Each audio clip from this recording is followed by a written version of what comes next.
had cramping issues, and he pretty much took the majority of the second half snaps in that ball game last year against McGee, and that's certainly not what you want a freshman to see, not right off the bat, especially a team that played for, was in the contending for South State in 3A. So, they played right up to the quarterfinals. But Bradley's come back, very impressed with his offseason. One of the guys, several guys we had in the building that didn't miss a workout, and he was one of them. So the dedication is there, and I think it's going to be a lot of – I think you'll see him get better each week just because of the experience that, maybe not necessarily any sophomore has coming in. He's got to get that in game reps. Skill position players on the outside. Last week during the Jamboree, we saw many different players man that receiver position. But do you foresee any certain individual or individuals that might maybe your go-to guy at that position? Well, we're going to continue to use SJ and probably Colin Peoples out of the secondary as well. Cam will come over and play some. Like I said, he's going to play a lot of spots. He'll play quarterback, running back, wide receiver. Depending on what we need out of that. Of course, he's going to take the secondary role as well. Also you got Zayd Moore, who saw snaps out there. I figure you'll see Jackson Ledowitz, Cade Calvert in there as well at times, and I hope I'm not leaving anybody out. I'm trying to bounce it off the top of my. Davion Grace will see some other time out there as well, as long as being in the running back as well. All right, big guys up front. The O-line has seen some change during the offseason. Talk about those big guys. We started a freshman at center. That's the second time in my knowledge that we've done that, as far as Jordan Williams played the center this past Friday night, and we'll be in there now.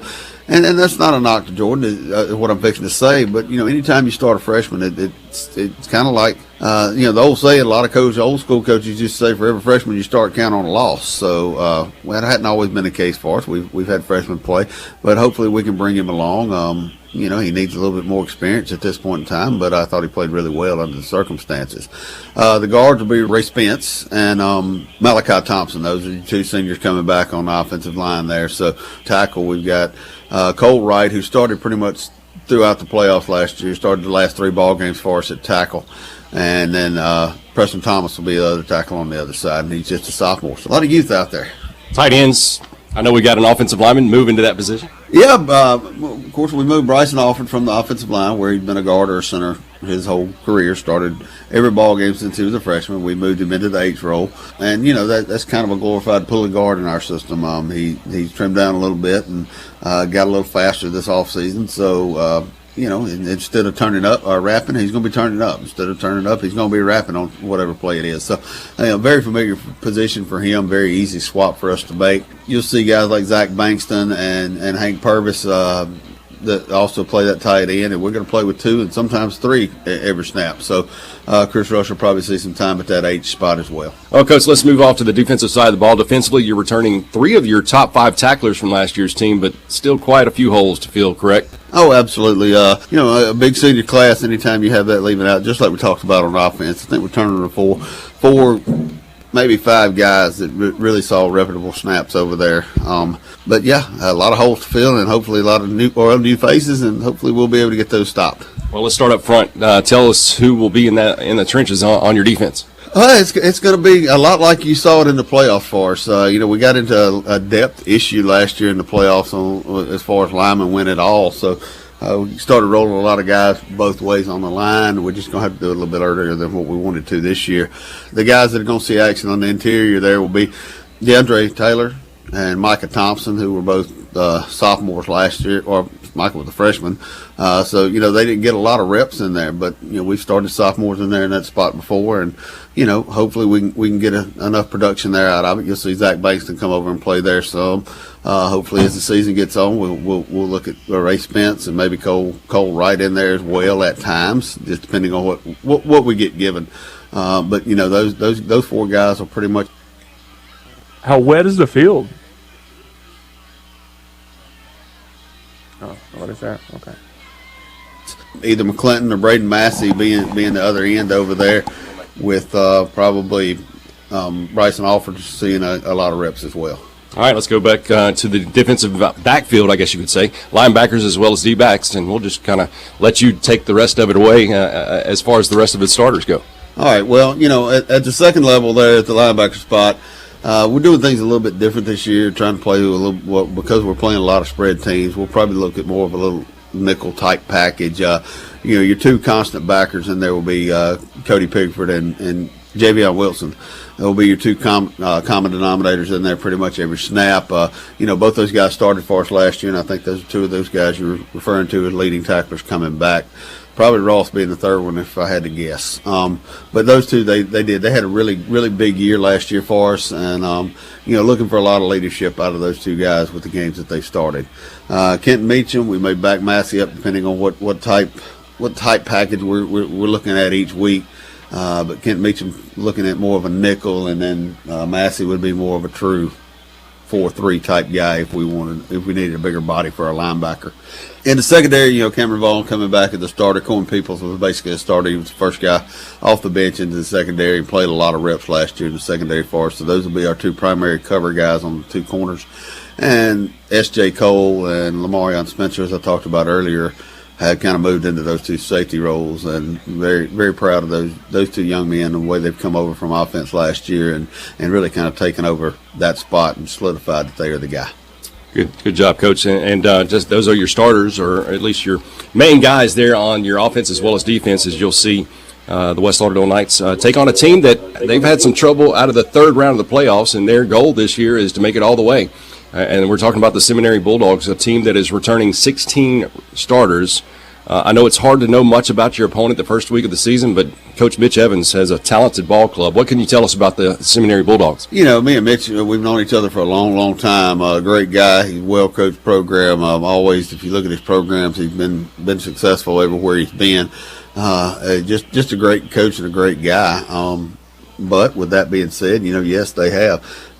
Their district is one of those really, really weak districts if you really look at it. When it's got McGee and Seminary and JDC all sitting there in the same district, and I say that with amusement because you add Kemper County and Knoxville, and those were the guys that were playing for the third round and the second round and the first round, and the state championship all came out of. Three of them came out of that same division. So, last year they lost to two teams all year long. Lost to McGee in the regular season. That's when they lost their district championship, and finished second in the district over JDC, and ended up, getting beat by Knoxville County, who went on to play for the state championship. So, very beat the Kemper team there that we were just talking about that was so highly touted as well last year. So, Seminary, very, very good football team, very well coached. And a lot of success as of late. Well, we've got the elements to play as well. Looking like it's going to be a wet Friday night to kick off the 2025 season. Tell us those keys to get the season kicked off with a win. I know it sounds like a broken record when I say this. Last week I think the biggest mistake we made was us. Mindset, that all falls on me, and we had a few distractions that we didn't necessarily need or deserve, and hopefully if we can weed that out and play a game of West Lauderdale football the way that we have in the past, I believe these kids can. It's just whether or not they do. That protecting the football, and I think you'll see the team that does those two things that come with the most focus and protect the football will win the ballgame. Good luck tonight, Coach. Thank you, Lee. Coming up, we got your pregame show. It's brought to you by Battery One Source. It's all on the way here on Q101. Are you ready for some tailgating? Down home, down the street, Piggly Wiggly. Piggly Wiggly in Collinsville or Choctaw can do the cooking for all your tailgating this football season. Mouth-watering ribs and Boston butts are always available. If that's not enough, how about those delicious pulled pork sandwiches? For all your tailgating snacks, food, and drinks, shop with the great folks at Piggly Wiggly in Collinsville and Choctaw. Down the street, Piggly Wiggly. In sports, the goal is to be the best. And the same is true for Alpha Insurance. We work to make every quote, claim, or call a highlight. And that's why customers consistently give Alpha high marks for service. Call Alpha and let us help you save on home. In Meridian, call your Alpha agent Will Sweat at 601-482-2385 or stop by our office at 2340 North Hill Street, Suite A. At East Mississippi Oral and Facial Surgery, Meridian native Dr. Facial Surgery, has the experience and innovation to deliver expertise in innovation to deliver expertise in facial trauma treatment, dental implants.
check your old battery. Absolutely free. If your golf cart needs to be repaired or maybe you want to add some accessories, Battery One Source does that too. And with over 20 years experience in cell phone repairs, they are your cell phone and iPad repair headquarters. Battery One Source, located at 2618 North Frontage Road, or call 601-693-1500.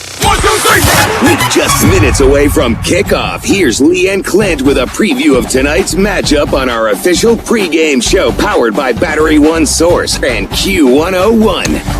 2025 season just moments away as once again the pregame show being brought to you by Battery One Source.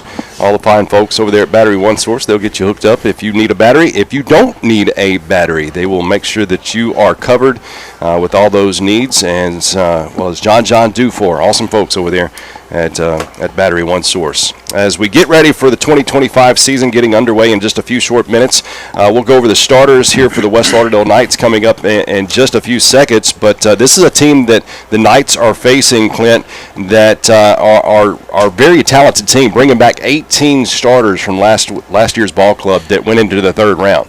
Yeah, and you kind of hit the nail on the head, Lee. Not only are they bringing 18 starters back, they're bringing 18 starters back from a team that knows how to win. Excuse me, this team went 8-2 in the regular season, made it to the third round of the South State playoffs. South State? Yeah. Yes. Yeah, I got confused, South and North. My bad. But anyway, South State playoffs ended up getting beat by Noxubee County, who made it all the way to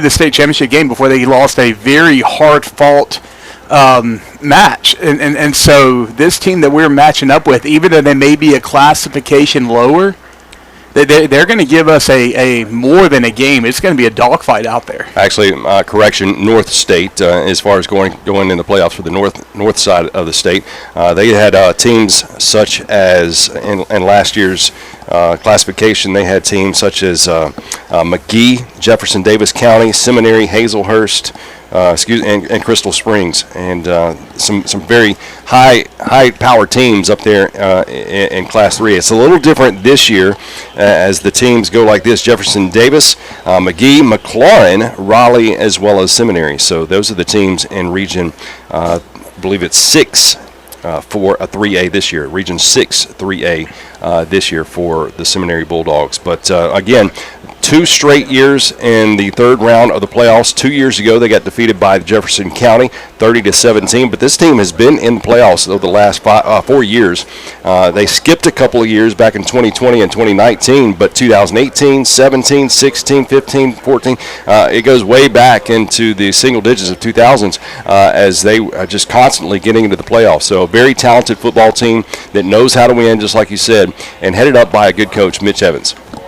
Yeah, Coach Evans, he is not a stranger to winning, to being on the positive side of the scoreboard when the clock hits 0. And honestly, that is a testament more to Seminary than anything else, because I don't know if you're familiar with Seminary, Covington County. I mean, it is an extremely small town. It is a municipality. It's not like a community. But you know how like Collinsville would be considered a small area, but it's adjacent to a meridian. I mean, you're 30 minutes. Hattiesburg's the closest thing to you. It's 30 minutes away. There's just nothing really drawing people in other than the community. Right. And yet, year in, year out, they're finding ways to win. All right, coming up in just a few moments, we're going to be checking in with that FCA Pep Talk being brought to you by Piggly Wiggly of Collinsville, and also we'll wrap up the pregame show as we give you your starters for the West Lauderdale Knights. All on the way with your pregame show being brought to you by Battery One Source on Q101.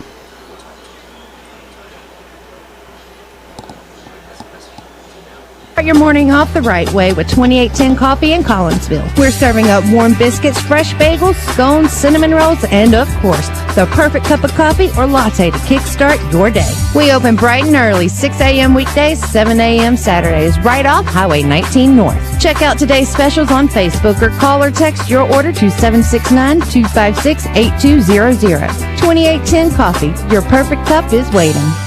In life, some things just go together, like a burger and fries and home and auto insurance from State Farm. Combine and save. In Meridian, talk to State Farm agent Chris McDonald today, located at 4542 Poplar Springs Drive. Call 601-483-7743 for a quote on auto, homeowners, condo, renters, personal articles, business, life, and health insurance. State Farm agent Chris McDonald is a proud supporter of the West Lauderdale Knight football team. Go Knights! Hello, this is Charles Frazier with Weidman's Restaurant. Historic downtown is booming, and we are proud to be a part of the economic revival. At Weidman's, you can enjoy southern classics like shrimp and grits, fried green tomatoes, and black and redfish, or a boudin stuffed pork chop and USDA prime steak. We offer an extensive wine list and handcrafted cocktails, as well as a large selection of Mississippi beers. Come join us downtown at Mississippi's oldest restaurant, Weidman's, since 1870. Attention savvy shoppers, are you ready to unlock incredible savings and discover unique items? Come on down to Family Flea Market on B Street today. Dive into a vibrant world where bargains await at every turn. Vintage clothes, handmade crafts, one-of-a-kind antiques, and so much more. Don't miss out on jaw-dropping discounts and delightful finds that tell a story. Bring your friends and family for a fun-filled community experience supporting local vendors at Family Flea Market on B Street. Open Monday through Saturday from 10 a.m. to 6 p.m. Locally owned and operated for over 45 years, Battery One Source is your source for auto, motorcycle, marine, and lawn and garden batteries. But don't buy before you let them check your old battery. Absolutely free. If your golf cart needs to be repaired or maybe you want to add some accessories, Battery One Source does that too. And with over 20 years experience in cell phone repairs, they are your cell phone and iPad repair headquarters. Battery One Source, located at 2618 North Frontage Road, or call 601-693-1500. 30 years ago, we asked one simple question. What do you need from a mower that you cannot get today? The answer was the Exmark Laser Z, and it changed everything. The rest, as they say, is history. Visit your local dealer to learn more about the Laser Z. Find out more at your local Exmark dealer. Available at Freeman Tractor, 11610 Highway 494 in Collinsville. Are you ready for some tailgating? Down home, down the street, Piggly Wiggly. Piggly Wiggly in Collinsville or Choctaw can do the cooking for all your tailgating this football season. Mouth-watering ribs and Boston butts are always available. If that's not enough, how about those delicious pulled pork sandwiches? For all your tailgating snacks, food, and drinks, shop with the great folks at Piggly Wiggly in Collinsville and Choctaw. Down the street, Piggly Wiggly. Now with your FCA Pep Talk, sponsored by Piggly Wiggly of Collinsville on Q101. This is Dalton Smith, Area Director for the Greater Meridian Fellowship of Christian Athletes with your FCA Pep Talk. Every season in football begins with a clean slate. Last year's wins and losses don't automatically carry over. Whether your team had a championship run or a rough season, the scoreboard resets back to zero. Every player has the chance to prove themselves again. Every team has a new opportunity. In the past, good or bad, can't determine what's ahead. That means mistakes from last year don't define you, and success from last year doesn't guarantee today's victory. What matters is how you respond today. The Bible says, therefore, if anyone is in Christ, he's a new creation. The old has passed away. Behold, the new has come. Through Christ, God offers us a new season. The Bible says that when we belong to Jesus, he wipes the slate clean. Our sins, failures, regrets, and even our past achievements no longer define us. Through the cross, Jesus gives us a fresh start. The old has passed away. Just like last season's record is gone, God wipes out your past sin through forgiveness. The new has come. Just like stepping into a new season, God gives you a new identity, a new purpose, and a new direction for life. The great thing is, this isn't just a one-time offer. Every day God offers us the opportunity for renewal. The Bible says his mercies are new every morning. If you need a fresh start today, don't look to yourself. Instead, call upon the Lord. He's faithful to forgive, faithful to restore, and faithful to give you a brand new beginning.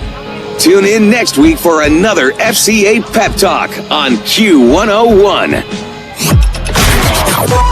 WJDQ Meridian and Collinsville. We are Q101. And on Friday nights, we turn into your West Lauderdale Knights football connection. Interception, West Lauderdale. Now, let's send it back to the field with Lee and Clint on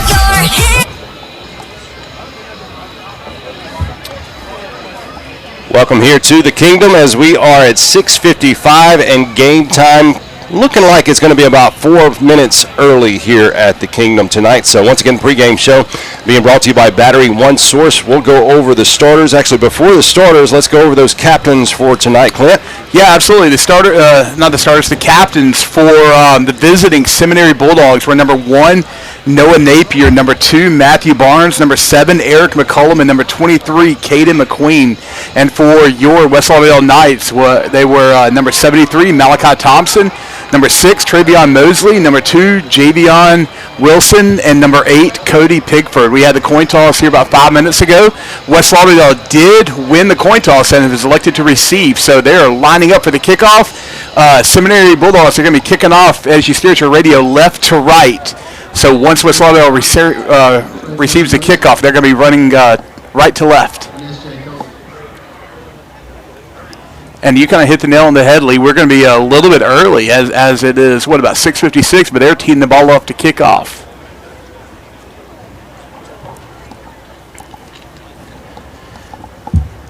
I'm trying to get a number on the kicker.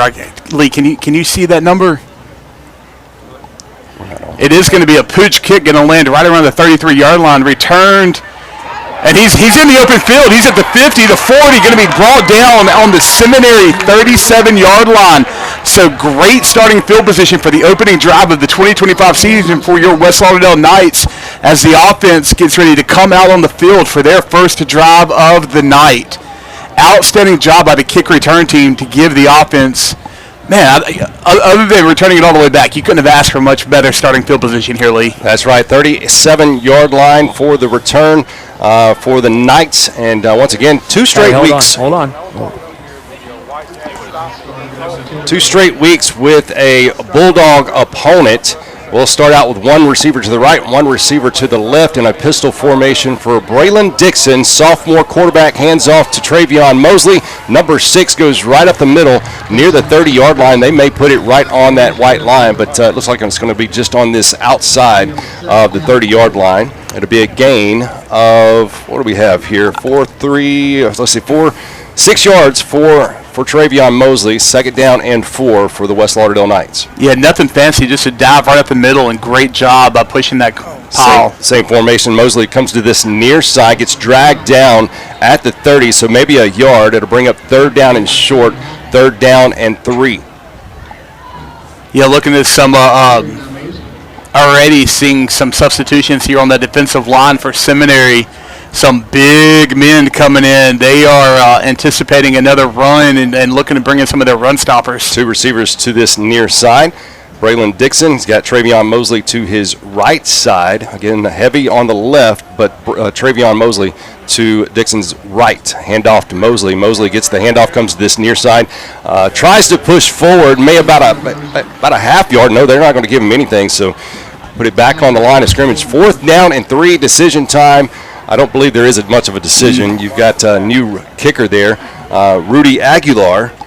So they're going to actually give him about a half yard. So 4th down and 2. 4th down and 2. They'll have 2 receivers to that far side.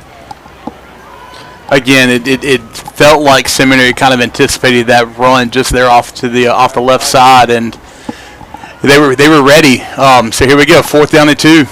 Dixon rolls out to his right, maybe a bootleg pass, makes the incomplete pass intended for Bryson Alford, wearing number 45 this year, but the Seminary Bulldogs, I guess, called a break, gave up a big return against the Knights kickoff team and stopped them there, didn't even give them a first down.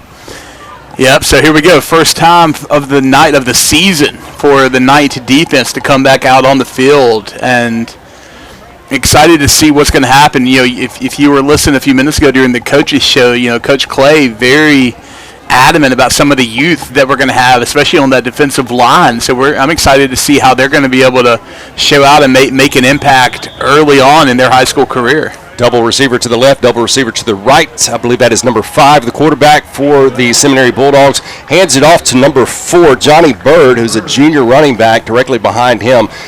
Looks to be about going to be stopped at 2-yard gain. So second down and 8 for the Seminary Bulldogs. That quarterback is number 5, Brady Chancellor, a sophomore quarterback. So both quarterbacks sophomores. Absolutely young in that position, and so we're going to see how well that works out. And we saw with we'll talk about here in a second as we get ready to run the second down play.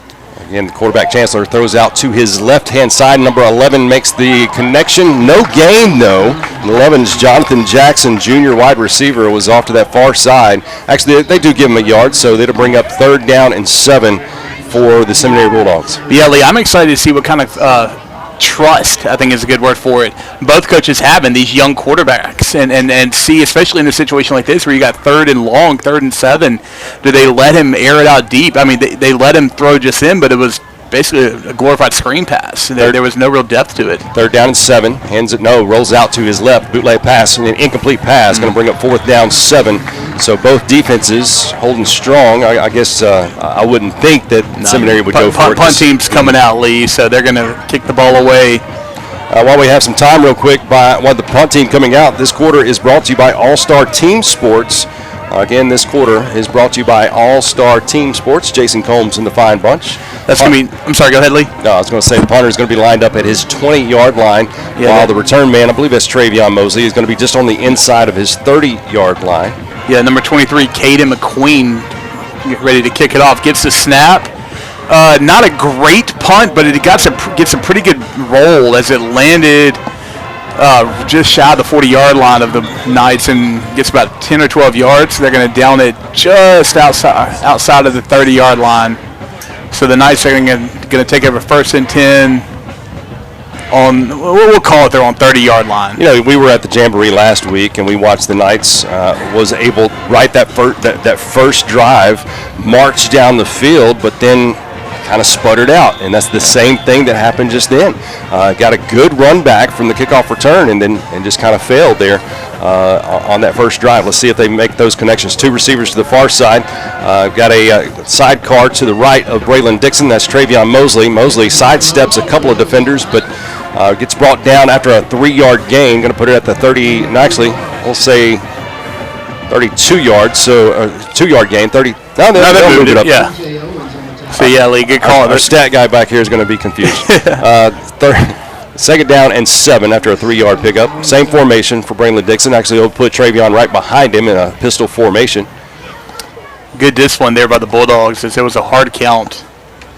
They were able to maintain their side of the line of scrimmage. Travion to the far side now. He's got a few lead blockers to the 35, and he'll be out of bounds just shy. That's going to be pretty close to the first down, Lee.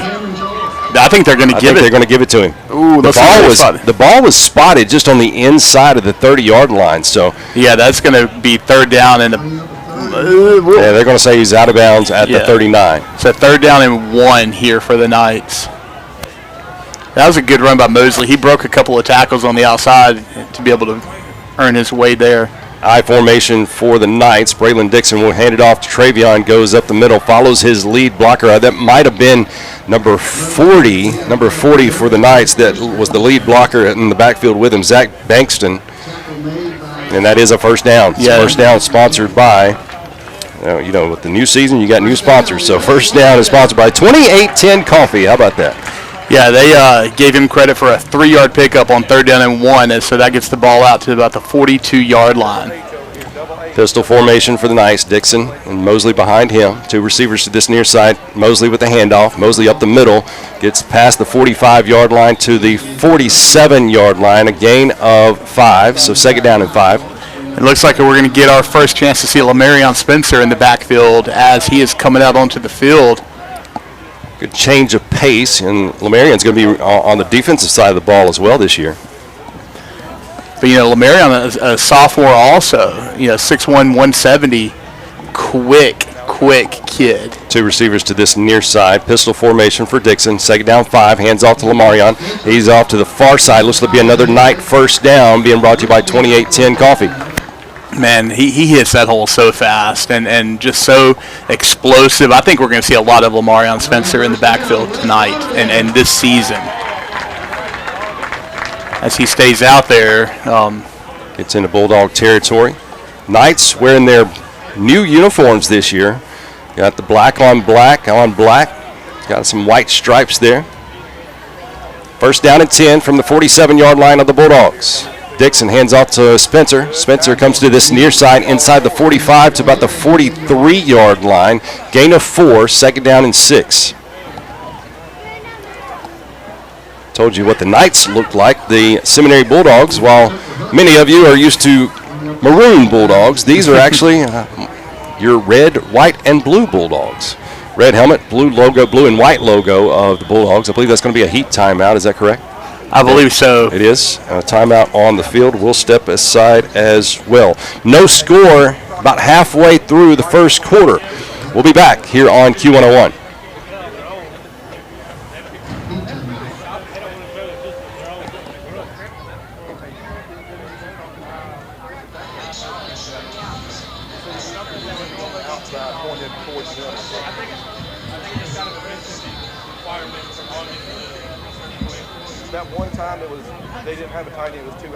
But the proof is in getting to know us. Give a Regions banker the opportunity to really wow you. Call 1-800-833-9776 or visit regions.com/interview to get started. Regions. Now, more play-by-play of West Lauderdale football with Lee Taylor on Q101. 6:05 remains here in the first quarter. No score. First quarter being brought to you by All-Star Team Sports. The Knights got a great break there at the beginning of the game. Had a great run back all the way near the 40-yard line of the Seminary Bulldogs, but couldn't capitalize. Seminary took over and couldn't get anything going as well. This is the Knights' second drive of the football game that started just on the inside of the 30-yard line, now on the Bulldog 43-yard line. Moving right to left on your radio. 2 receivers to this near side. Dixon hands off to Mosley. Mosley to the 40, inside the 35. Going to be stopped once again at the 34-yard line. First down for the West Lauderdale Knights. Yeah, Lee, I don't know if you saw what I saw after that first drive, that your gifted field position by your kickoff return team and just unable to do anything. But I saw Coach Irons down there basically reading his offensive line the riot act. I mean, saying we have got to do better, we've got to perform. And what we're seeing so far is, I mean, the offensive line is having their way on this drive with the defensive line. From the 33-yard line, Knights moving right to left. Going to be a quarterback keeper. Dixon nowhere to run, maybe even lost a yard. They will say he lost a yard, so second down, 11 to go. Yeah, that was Hunter Hucks for the Seminary Bulldogs, number 24, that met him at the point of contact at the line of scrimmage and just did not give anything after that. He lost a yard. 2 receivers will line up to the right side. That is number 7 for the Knights, who is S.J. Cole, and number 12 in the slot. That is Cameron Vaughn. That's going to take a minute. Number 7 used to be Cameron Peoples. I'm not so sure what happened there. No flag, but they caught the Bulldogs off guard. I think you caught the Knights off guard as well. Nobody moved for the West Lauderdale Knights except for the center. Snapped the football. Quarterback took off for about 3 yards, right? Yeah, I have no idea what happened just then. I'm looking. I don't see any flags, but pick up a 3 for Dixon. Maybe it was a silent count that nobody anticipated. I don't know, but you're right. It's going to be third down and a long 7 here for the Knights. 2 receivers that far side. Heavy side to that right. Travion Mosley tries to find a lane and does not. They knew what was coming, so it's going to bring up fourth down after a yard pickup. Fourth down and 7 here. Yeah, what's about to start happening, and we saw it there on the last 2 plays. Seminary is just absolutely stacking the box. They're having 8-9 guys there within about 4 yards of the line of scrimmage, and they're at a point now saying, hey, if you want to beat me on the pass, go ahead, but the run is going to stop here. Fourth down 7, once again moving right to left. No score, 3:49 remaining here in the first quarter. Shotgun formation. Dixon rolls out to his left, looks for a pass, and got a receiver. That's Cameron Vaughn, out of bounds near the 10. Well, and there's a late flag as well. That'll be tacked on afterwards. Let's see the official mark. I believe it's going to be around the 11-yard line. No, they're going to say the 10. They're going to say the 10-yard line, so that's going to be a gain of 20. They're on the 21-yard line. Lee, that's the 15-yard line. All right. We'll just meet in the middle there. You know that 25-yard line that's striped differently always gets me. Yeah, I never saw a signal, but they're marking it.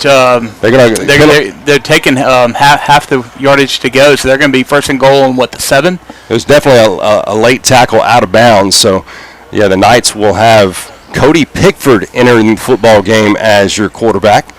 Cody Pickford in shotgun formation. Spencer to his left. Pickford, number 8, will take the ball inside the 5-yard line. They may put it down on the 5, so it'll be second down and goal from the 5. 3-yard pickup.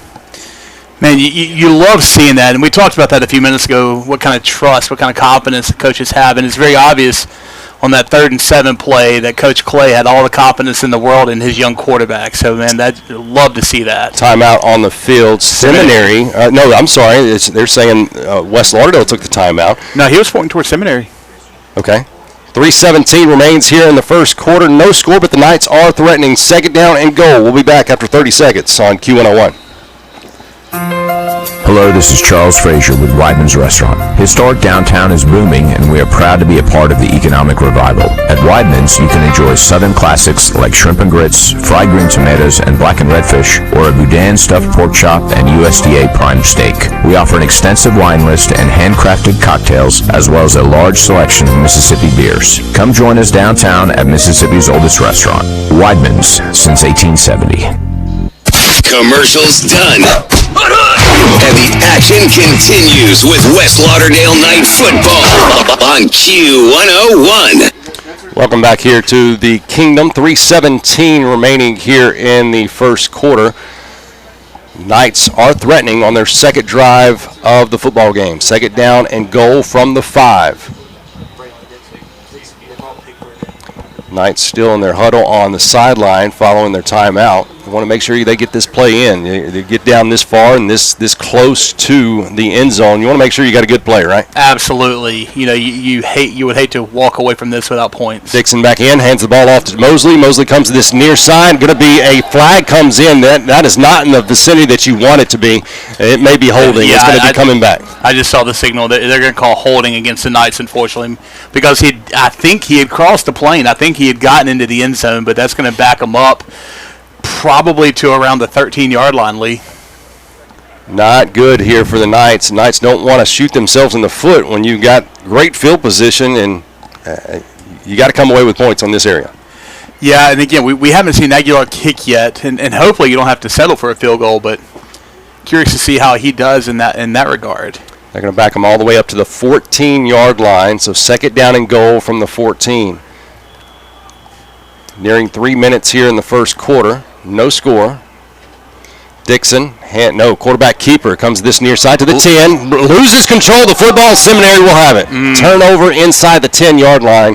And those are drive killers, and hopefully we're not looking at this as the play of the game for Seminary. Yeah, and man, he had some open ground, that is for sure. And unfortunately, somebody from Seminary able to get a hand in, punch that ball out. It looked like they kind of ripped at the arm that he was carrying the ball with, and unfortunately popped on the ground. Seminary recovers, and they're going to have 1st and 10 on their own 8-yard line.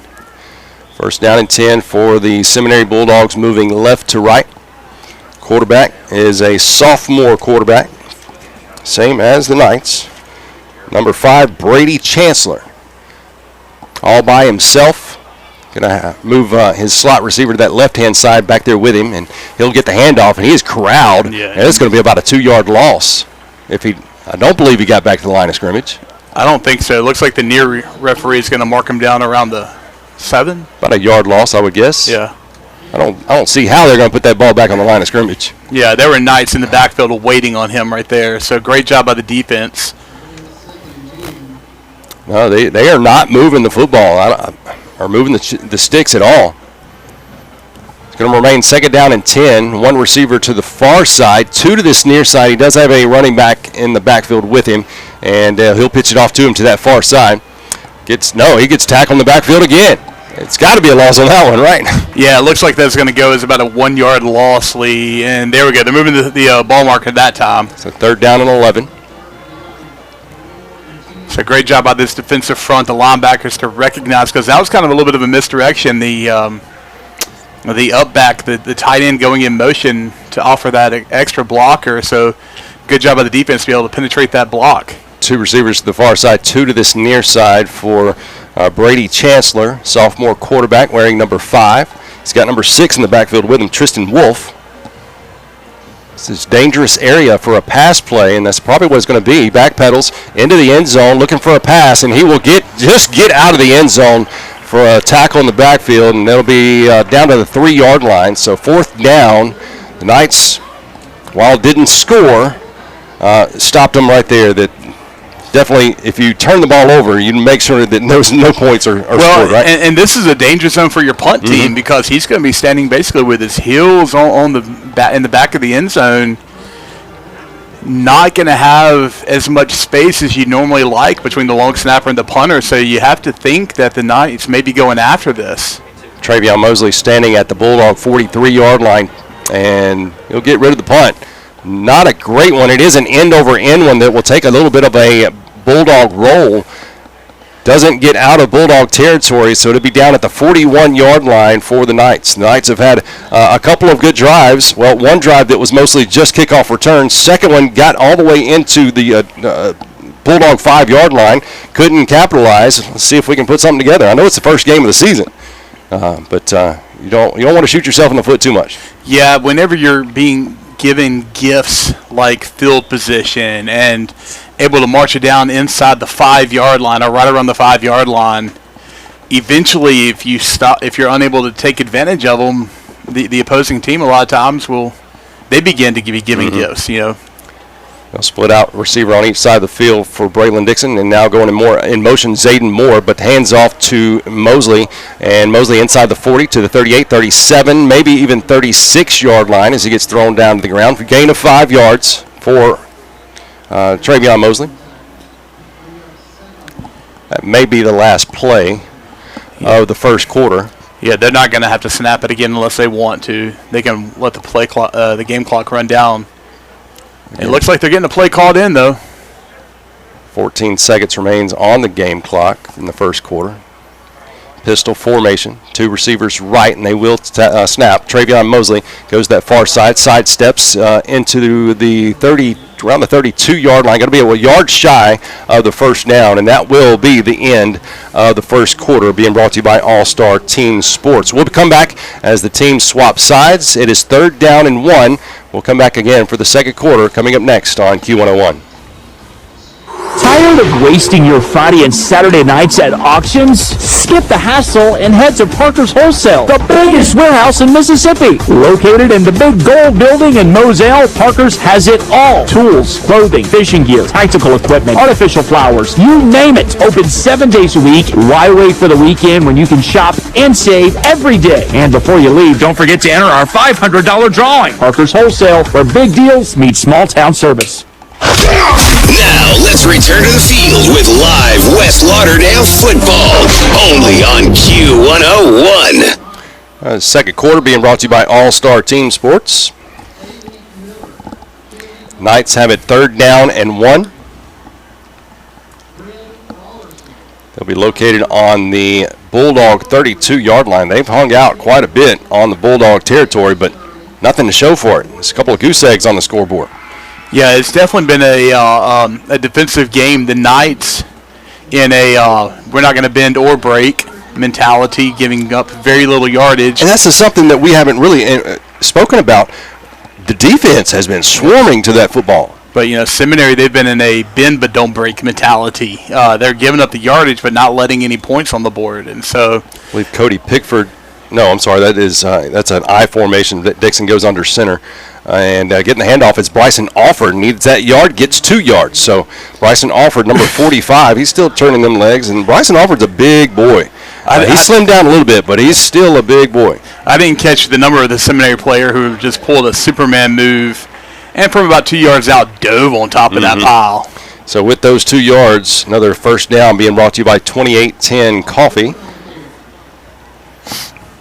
I have 2 receivers to the far side. That is number 7, S.J. Cole, number 12. Wearing that special number 12 is Cam Vaughn this year. So what happens when you have 2 teams that are predominantly running the ball? That first quarter took us less than 20 minutes. Dixon, shotgun formation. Travion Mosley gets the handoff inside the 25-yard line to about the 24. Gain of 5. Another 5-yard pickup, and that'll be a second down and 5 to go for Travion Mosley and the West Lauderdale Knights. Again, just so super impressed. Outside of that first drive where, getting stopped, going 4 and out and turning it over on downs, this offensive line is having their way. A majority of the tackles coming from the Seminary defense are your secondary, your safeties, your cornerbacks. Right. We'll talk more about that offensive line coming up in a little bit, but 2 receivers to the far side, pistol formation for Dixon. Mosley gets the handoff right up the middle to the 20, inside the 20 to the 19, maybe 18-yard line. That's another, we'll stop here first before they actually give the signal for it. It's going to be close to a first down. Looks to be a first down. No, they're going to say third. It is first down. He's pointing. Okay, all right, cool. I was looking at the ball marker, and they swapped it over to a 3. And there it is. It's a 1 now. Another first down being brought to you by 2810 Coffee. Daniel Fortenberry and the fine bunch over there at 2810 Coffee. Same formation, pistol formation for Dixon. Mosley, no, that's Spencer behind Dixon. Hands off to Lamarion. Lamarion gets near the 15-yard line. 4-yard pickup. Second down, 6 coming your way. Dude, how slippery is Lamarion Spencer? Because he got met maybe about a yard in the backfield and able to slip out of an arm tackle and fight his way for about a 4-yard gain. Second down and 6, as you said, from the Seminary Bulldog 15-yard line. Inside the red zone, pistol formation. Spencer remains in the game. Spencer gets the handoff again right up the middle to about the 11-yard line, so 1 yard shy of a first down. Pick up of 5 yards for Spencer. Spencer on the carry, close to a first down. Again, you're a lot of subs coming in and out for the Bulldogs. But this offensive line right there in the center is a freshman. You've got a sophomore on that right tackle. You've got a junior on that left tackle. And right there in the middle with that center, you got a couple of seniors as your guards. And this is an offensive line that was kind of patched, I guess, together this year. So, and they've been doing real well. 2 receivers to the far side. Dixon hands off to Mosley. Mosley trying to find a lane. Does he get in the? Yeah, he'll get the first down. He'll get close to it. We're going to say that the ref on that far side's got his foot on the inside of that hash mark to the 9-yard line. That should be a first down. It looks like he had the yard to gain from up here at least. And there's the signal, first and goal for the Knights on the 9-yard line. First and goal, West Lauderdale. We've been here before. Yep. Previous drive had it second down and goal from the 5. Let's not jinx it, though. 2 receivers this near side. Pistol formation for Dixon. Sophomore quarterback wearing number 9. He'll hand the ball off to Mosley. Mosley gets into the end zone. It's the first score of the 2025 season. Travion Mosley with a 9-yard touchdown run. Again, very little contact. If he got touched, it was not much. The offensive line doing an outstanding job on the right side to clear a path for Mosley, and he just barreled into the end zone for a touchdown. That touchdown is brought to you by Parker's Wholesale. Rudy Aguilar. Here's your attempt for the kick, and Cameron Vaughn had a little trouble with that snap, and he will not get it into the end zone, so the score will remain 6-0. We'll come back. 9:03 remains in the first half. The Knights lead 6-0. We'll be back on Q101. Tired of wasting your Friday and Saturday nights at auctions? Skip the hassle and head to Parker's Wholesale, the biggest warehouse in Mississippi. Located in the big gold building in Moselle, Parker's has it all. Tools, clothing, fishing gear, tactical equipment, artificial flowers, you name it. Open 7 days a week. Why wait for the weekend when you can shop and save every day? And before you leave, don't forget to enter our $500 drawing. Parker's Wholesale, where big deals meet small town service. You're listening to West Lauderdale Night Football. We're the West Lauderdale Cheerleaders, and we love Q101. Oh, we got a 9-yard touchdown run by Travion Mosley. The Knights lead 6-0. Finally got into that end zone, flirted with it a couple times, and on their third drive was finally able to get it in, and that was a pretty drive too. Just a lot of back and forth. Travion, Lamarion, Braylon. Here's a kickoff for Rudy Aguilar. His first kickoff of the 2025 season. Nice end-over-end kick. Going to bring him back to near the 10-yard line. Back pedals into the inside the 10-yard line, going off far side, and he is going to be he's going to still be corralled near inside the 15-yard line, about the 14, as the Seminary Bulldogs will start up. And the Knights defense, we talked about it earlier, being just swarming to the football.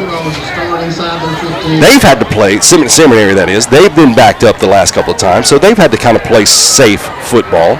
Yeah, they have, especially the last two drives, but really every drive they've started. I think their opening drive was right around the 37-yard line of the Knights, and everything else has been inside the 15, one inside the 5. So you're right, Lee, just unable to really do a whole lot. Some of it may be, fear of not wanting to turn the ball over that deep in your own territory, and some of it may just be, a young offense.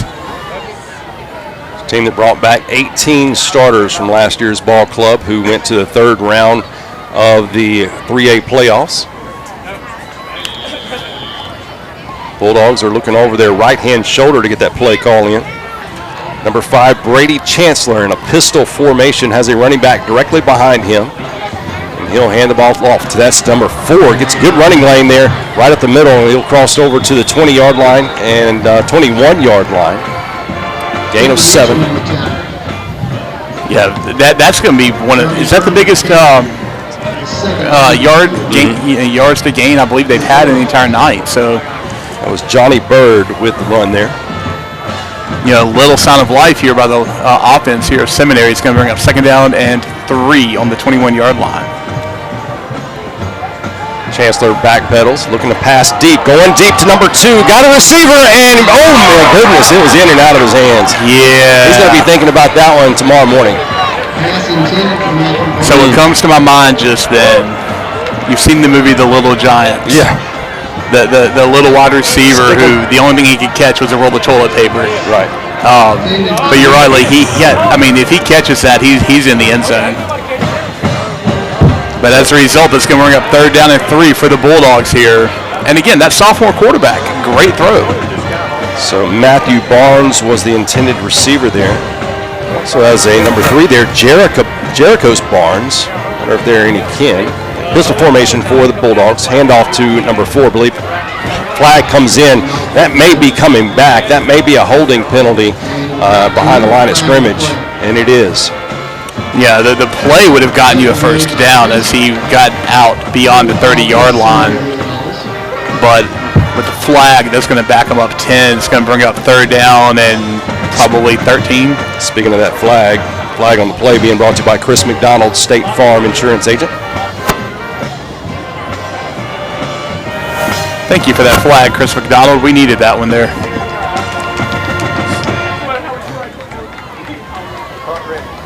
Again, Seminary moving right to left, wearing the red helmet with the blue and white Bulldog.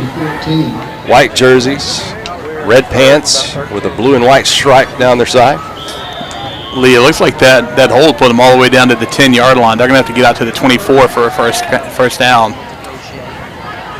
Chance to look to be early movement. I don't know if they got called for it. Going to be throwing deep. Got a receiver, number 4, incomplete pass, but to be that running back who was the intended. Well, I don't know. I'm sorry, that was not the intended receiver, but he's still down. Yeah, he looked to be that running back there. Got a little early jump, but yeah, that receiver, and it was a clean play. Not saying anything negative about the defense here, but and it was perfect timing too, as his hands touched the ball. That was the running back. That was number 4, Johnny Bird. Had his legs taken out in a great defensive play. Unfortunately, he's up and going, and a little bit of a limp, but I expect to see him back here pretty soon. But as a result of the incomplete pass, they're going to be sending the punt team out again. Travion Mosley standing on the 47-yard line of the Bulldogs. So, and Travion's not been able to return any of the prior punts. Let's see if he can get one now. Hunter gets rid of it, almost gets blocked, and should be able to return this. Travion picks it up at the 44, now backpedals, and probably should have just stayed at the 44. And you don't want your running back, his knee bending back like that. He gets up nice, but anytime you change direction, you're leaving your leg out there in the open, right? Yeah, there were a lot of gunners on that punt team that came untouched toward him. You're right, Lee. He got it out to the 44-yard line and ended up getting in an attempt to change direction and find some open space, backtracked a couple of steps, and they're going to start the drive on the 46-yard line of the Bulldogs. But again, what is this? The 2 out of 3 drives they've started on the positive side of the 50-yard line. Yeah, we'll get our unofficially official statistics at the half, but the starting field position has been heavily swayed toward the Knights. Nice shotgun formation. Mosley will get the handoff, comes to this near side. He's carrying a couple of white jerseys with him. Gets inside the 40 to the 39-yard line. Going to be a pickup of 7 yards. Travion Mosley, 7-yard pickup. Kate Calvert enters the football game as a receiver.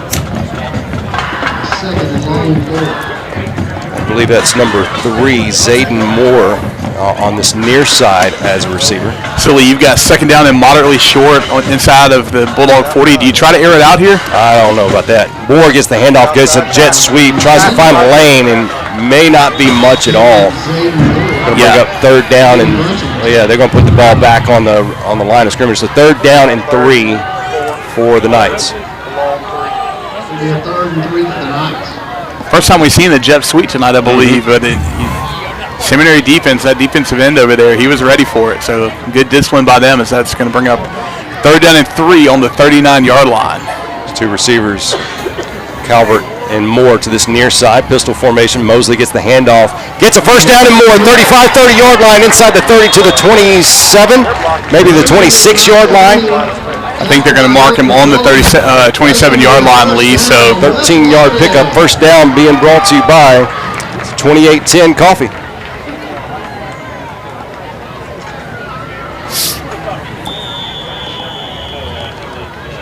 Knights on their the Bulldog 26-yard line, already leading tonight 6-0 on a 9-yard touchdown run by Travion Mosley. 2 receivers to this near side. Another handoff to this time Lamarion Spencer inside the 20 near the 16-yard line. That's going to be close to another Knight first down. I believe they're going to give him a first down. It looks likely. I think that it looks like he got it from where I am. Whitehead's given a look, and there's the signal for a first down. Needed 10, got 10 and a half. First down again, sponsored by 2810 Coffee. Same formation for the Knights. Pistol for the Knights. Hand off to Spencer. It was a low snap, but Spencer goes right off that left tackle inside the 10-yard line, near the 7-yard line. That's going to be about a yard. No, they're going to say about the 8. So about a yard and a half, 2 yards shy of a first down. We'll say second down and 2. I think, Lee, we're going to have a heat timeout here as we are right at the 6-minute mark. All right, that is correct. It is actually second down and 1. It was a 9-yard pickup for Spencer. So we'll come back with that second down and 1 play. 5:59 remains here in the first half. Knights lead 6-0. We'll be back on Q101. In life, some things just go together, like a burger and fries and home and auto insurance from State Farm. Combine and save. In Meridian, talk to State Farm agent Chris McDonald today, located at 4542 Poplar Springs Drive. Call 601-483-7743 for a quote on auto, homeowners, condo, renters, personal articles, business, life, and health insurance. State Farm agent Chris McDonald is a proud supporter of the West Lauderdale Knight football team. Go Knights!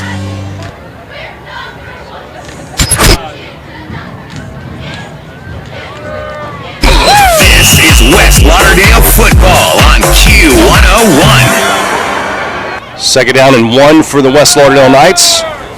About 6-7 yards out from their second touchdown of the evening. It is 6-0 on a 9-yard touchdown run from Travion Mosley just the prior drive for the Knights. Knights are down close to the end zone again. Here we go. Braylon Dixon. Heavy formation there on that right-hand side of the offensive line. He'll hand off to Travion Mosley. Mosley follows a few blockers and gets into the for the Knight touchdown, 8 yards out. So a 9-yard touchdown add to that. I'm sorry, a 7-yard touchdown run by Travion Mosley. That's 2 touchdowns on the board for Travion in the early portion of this 2025 season. Yeah, so what was that, a 7-yard and a 9-yard, I believe, touchdown run earlier? Again, man, I'm a former offensive lineman, so I'm singing their praises, but just doing an outstanding job, clearing the path. He was able to slip in there, and they're lined up. They're going for 2 here, Lee.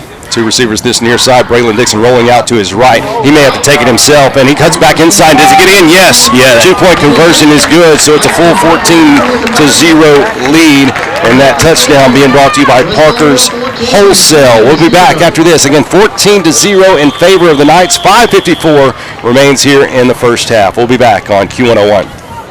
At East Mississippi Oral and Facial Surgery, Meridian native Dr. Asif Lala has the experience and innovation to deliver expertise in wisdom teeth removal, dental implants, facial trauma treatment, Botox, TMJ, and more. For those who suffer from dental anxiety, they offer nitrous oxide sedation as well as intravenous general anesthesia within their state-of-the-art facility. East Mississippi Oral and Facial Surgery is located at 1212 24th Avenue in Meridian. To learn more or schedule a consultation, visit eastmsoralsurgery.com. More Friday nights under the lights with the Knights are here on Q101. Well, a 7-yard touchdown run and a 9-yard touchdown run, both from Travion Mosley, and both of the back-to-back drives for the West Lauderdale Knights have the Knights lead 14-0 with just under 6 minutes remaining here in the first half. And the Knights offense starting to click, and they look good. Turn your mic up. Yeah, absolutely, Lee. They the running game especially. But I mean, he's had we've had a couple opportunities to throw, and they've been very successful. But the running game is just absolutely dominating right now. Defensively, I don't know if the Bulldogs have had a first down. I don't think so. They came close, but one got called back on a holding, and I think that's the closest they've gotten. Here's Rudy Aguilar. Something the Knights have had the luxury of having over the past, I would say 10-plus years, is a fantastic kicker. He's got some big shoes to fill. The football is going to come near the 15, 16-yard line, then he's going to cross over, try to go to that far side of the football field, and does not make it. Gets just on the inside of the 25-yard line. So maybe the best field position, other than the one that they didn't allow the Knights to convert on 4th down of the night for the Bulldogs. Yeah, I mean, again, I don't have the stats in front of me. We'll look at them at the half, but I'm fairly certain their first drive started right around the 35-yard line, something like that, and everything else has been 25-yarder or less. So, great job by them. I'm looking for the white hat. There was no flag unless it's they just called holding against the return team. So we were talking about how good of a field position this was comparatively speaking, and they're dropped down to the 15 now. The young quarterback, Brady Chancellor, he's actually shown his arm and what he can do last drive. One was just in and out of the hands. One maybe just led about 6 inches too far, but here he is going to be attempting to throw this time. Throwing deep again. He's got a receiver wide open. Number 8 crosses midfield to the 40, 35-30, 25-20, 15-10, 5, touchdown. Just got through. Maybe I shouldn't have said it. I might have jinxed it, but talking about his arm strength. Yeah, you struck that one into existence, but that was number 8, Jeremy Wright, senior wide receiver, coming down, and that ball soared. What was that? Probably about 30, 35 yards in the air before he caught it, hit him mid-stride, and he is quick enough. Nobody was going to bring him down. So Seminary lining up for an extra point here after that 85-yard touchdown pass by Brody Chancellor. Going to be attempting a field goal here. Is that 20? Number 87. 87, yeah, that's Talon Shoemake. Yep. Waiting the snap. There's snap. Hold is down. Kick is up. Looks to be good from here. It is. So the Bulldogs cut the Knights' lead in half with that touchdown being brought to you by Parker's Wholesale. And so it's 14-7 with 5:33 remaining here in the first half. We'll be back on Q101.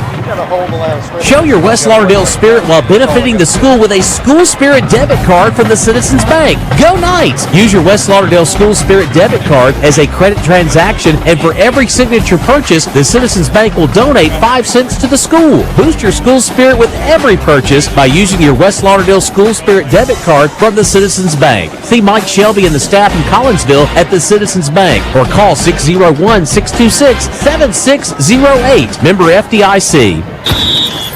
You're listening to West Lauderdale Night Football. We're the West Lauderdale Cheerleaders, and we love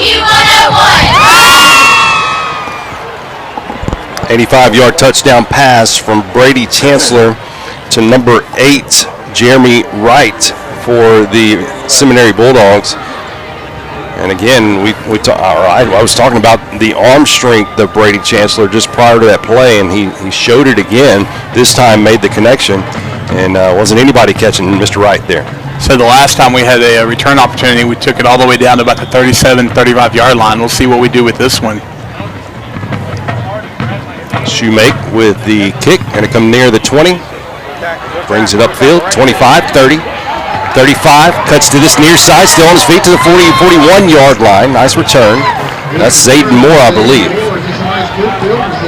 Number 3, Zayden Moore with a nice run back, about 21 yards. Yeah, this is going to be, is this the worst starting field position we've had? I believe so.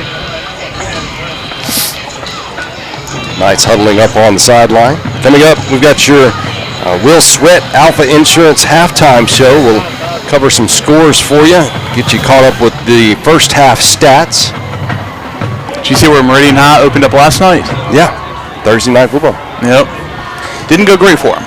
One receiver that far side, heavy side of that left for the Knights.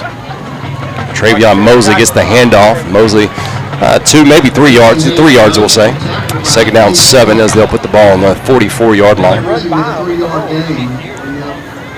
Again, what I'm loving right now is there is no, we haven't seen any real loss of yardage or even any tackle for no gain. If we have, it's been very few and far between. He's falling forward.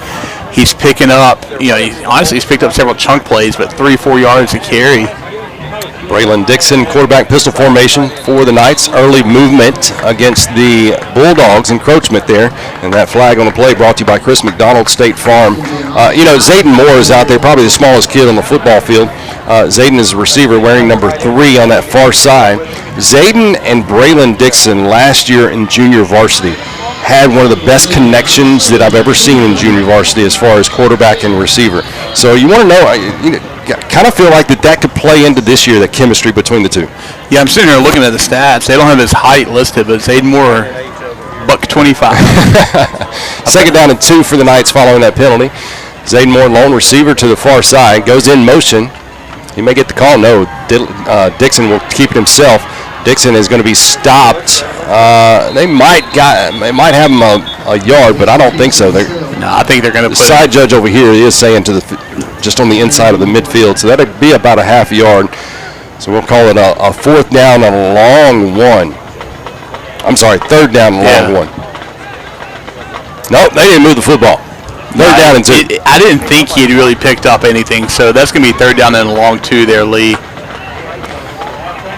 So I formation, they'll have Bryson Alford in the backfield with Travion Mosley.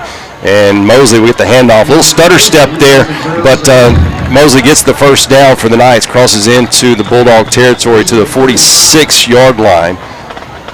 That'll be a gain of 5 yards.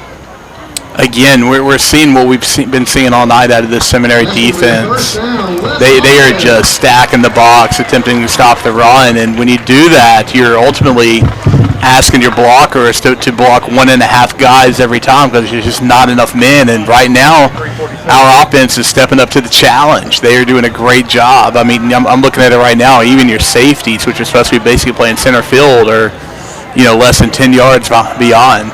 That first down brought to you by 2810 Coffee. Spencer in the game, and Spencer got stood up there at the line of scrimmage. And that's dangerous if you're a running back because that ball is out in the open, but he was able to fall forward for 2 yards. So second down and 8 for the Knights. And Spencer actually, he may be taking himself out of the game here.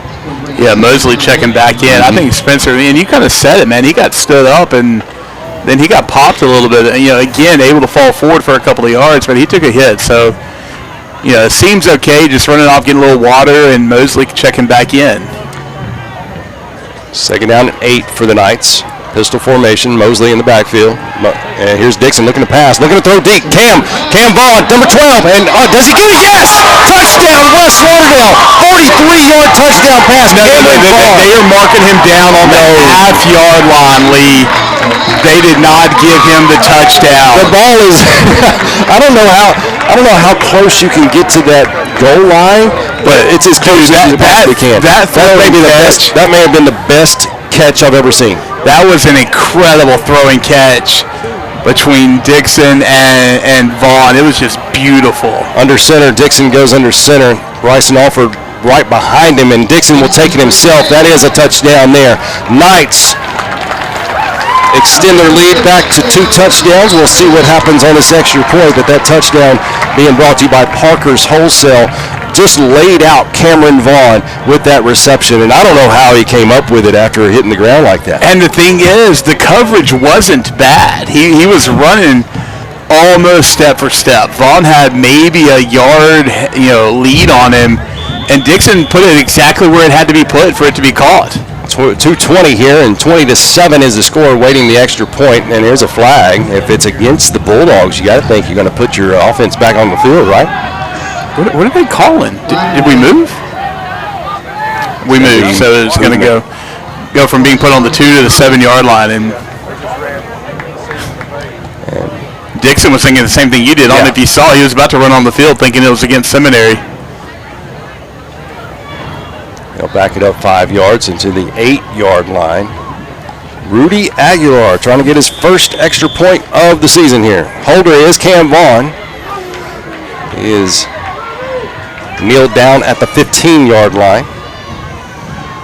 Much better snap that time. Nice kick. I believe it's going to be, is flirting with that left right, but it's good. Late flag comes in. I believe that's going to be against the Seminary Bulldogs. I think they roughed it. Or at the very minimum, running into it. That will be tacked on to the kickoff, correct? Yeah, that's going to be a personal foul. He's almost pointing to the Knights, but it's against the Bulldogs, and it will be against the, marked off on the kickoff here. 2:20 remains here in the first half. Knights lead 21-7 following a 1-yard touchdown run. However, it was set up by a 42-yard pass by Braylon Dixon to Cameron Vaughn. We'll take a step aside. 30 seconds to be right back on Q101. 30 years ago, we asked one simple question. What do you need from a mower that you cannot get today? The answer was the Exmark Laser Z, and it changed everything. The rest, as they say, is history. Visit your local dealer to learn more about the Laser Z. Find out more at your local Exmark dealer. Available at Freeman Tractor, 11610 Highway 494 in Collinsville.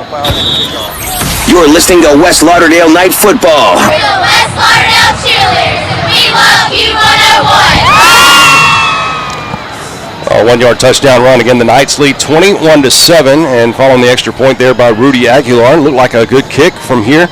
I know it was good because the points are up there on the board, but you got those first game jitters a little bit from a kicker who really taking his first kicks ever on a football field. So rather than because of that roughing the kicker call, rather than kicking off from your own 40-yard line, the ball's going to be teed up on the Bulldog 45. And really, there's 2 trains of thought here that can happen. One of them is because you have such a big advantage on the yardage, some coaches opt to try for an onside kick because even if they get it, it's not going to be great field position. And some say, you know what, boot it in the end zone. We'll put them on the 20 or 25. Let's see what that decision is from head football coach Brock Clay. Kicks it deep. And out the back of the end football zone. Field. So again, the Knights lead 21-7. If you're the Bulldogs, though, you're fighting for points here because you get the football to start the second half. But if you give up the football before the second half or before this half ends, you could be digging a hole pretty deep. Yeah, and the thing is, the only success the Bulldog offense has had has been a very quick strike offense. They have done basically nothing running the ball. 2 receivers right, 2 receivers left for Brady Chancellor, sophomore quarterback, number 5 in the backfield. Does have a running back to his right. That is number 4, Johnny Bird, junior running back for the Bulldogs. He'll hand off to Bird, goes right up the middle. Bird still on his feet. He'll get about 8 yards on the play, so it'll bring up second down short for the Bulldogs. So after that long touchdown pass, that 85-yard touchdown pass that the Bulldogs had on their last drive, I don't know if you noticed, Lee, but the Knights, it looks like they had dropped into a cover 2, and they're still in a cover 2 with 2 deep safeties protecting against the pass.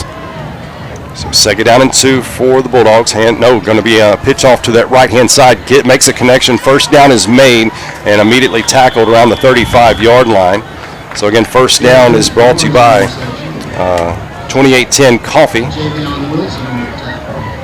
Bulldogs moving right to left on your radio. First down from the 35-yard line. Down to about a minute 42 left on the game clock here in the first half.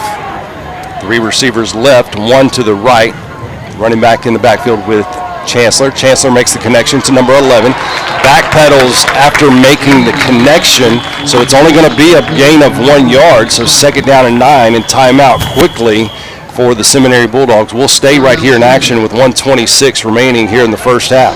Yeah, that was a great job by the defensive back, by the cornerback to recognize it's going to be a quick pass out to the flat. And those are the type of plays that you're going to allow all day long because it's going to take 10 seconds off. Especially in a situation where you're trying to protect the clock. I mean, yeah, we'll give up 1 yard for either burning a timeout or nuking 20-25 seconds any day of the week.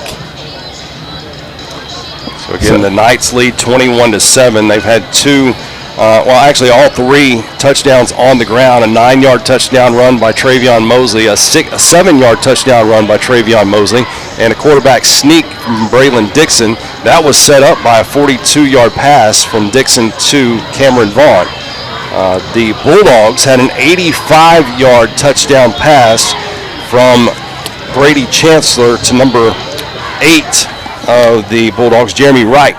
It is second down and 9 with 1 minute, 26 seconds remaining here in the first half. 2 receivers left, 2 receivers right for the Bulldogs. Has trouble with the snap, has to go down and get it, and he is being his flush from the pocket there. And he gets hit hard, the ball comes loose. West Lauderdale will have the football. West Lauderdale will pick up the football at the 35-yard line, and they are set up shop. And that was trouble from the get-go, from the snap, right, Cliff? Absolutely. That was not intended to be a quarterback scramble, quarterback run, or anything like that. But because it was a bad snap, it threw the timing off, and I'm not going to say he panicked. He just realized he's just going to try and make something out of nothing. So scrambles out, gets absolutely popped by a defensive player for West Lauderdale. Ball comes out, West Lauderdale recovers, and so again, outstanding field position with a minute 15 seconds to go. You're starting it on the Bulldog 35-yard line. I wish I could give the number of the kid or for the Knight who made the pop on the quarterback, but that was a hit. It was, and it was kind of there were a group of them there. First down and 10 for the Knights as they are moving left to right. 2 receivers on your radio, 2 receivers to the right, and let's see, Cameron Vaughn going in motion, going to that far side, and Dixon will pitch it off to Mosley.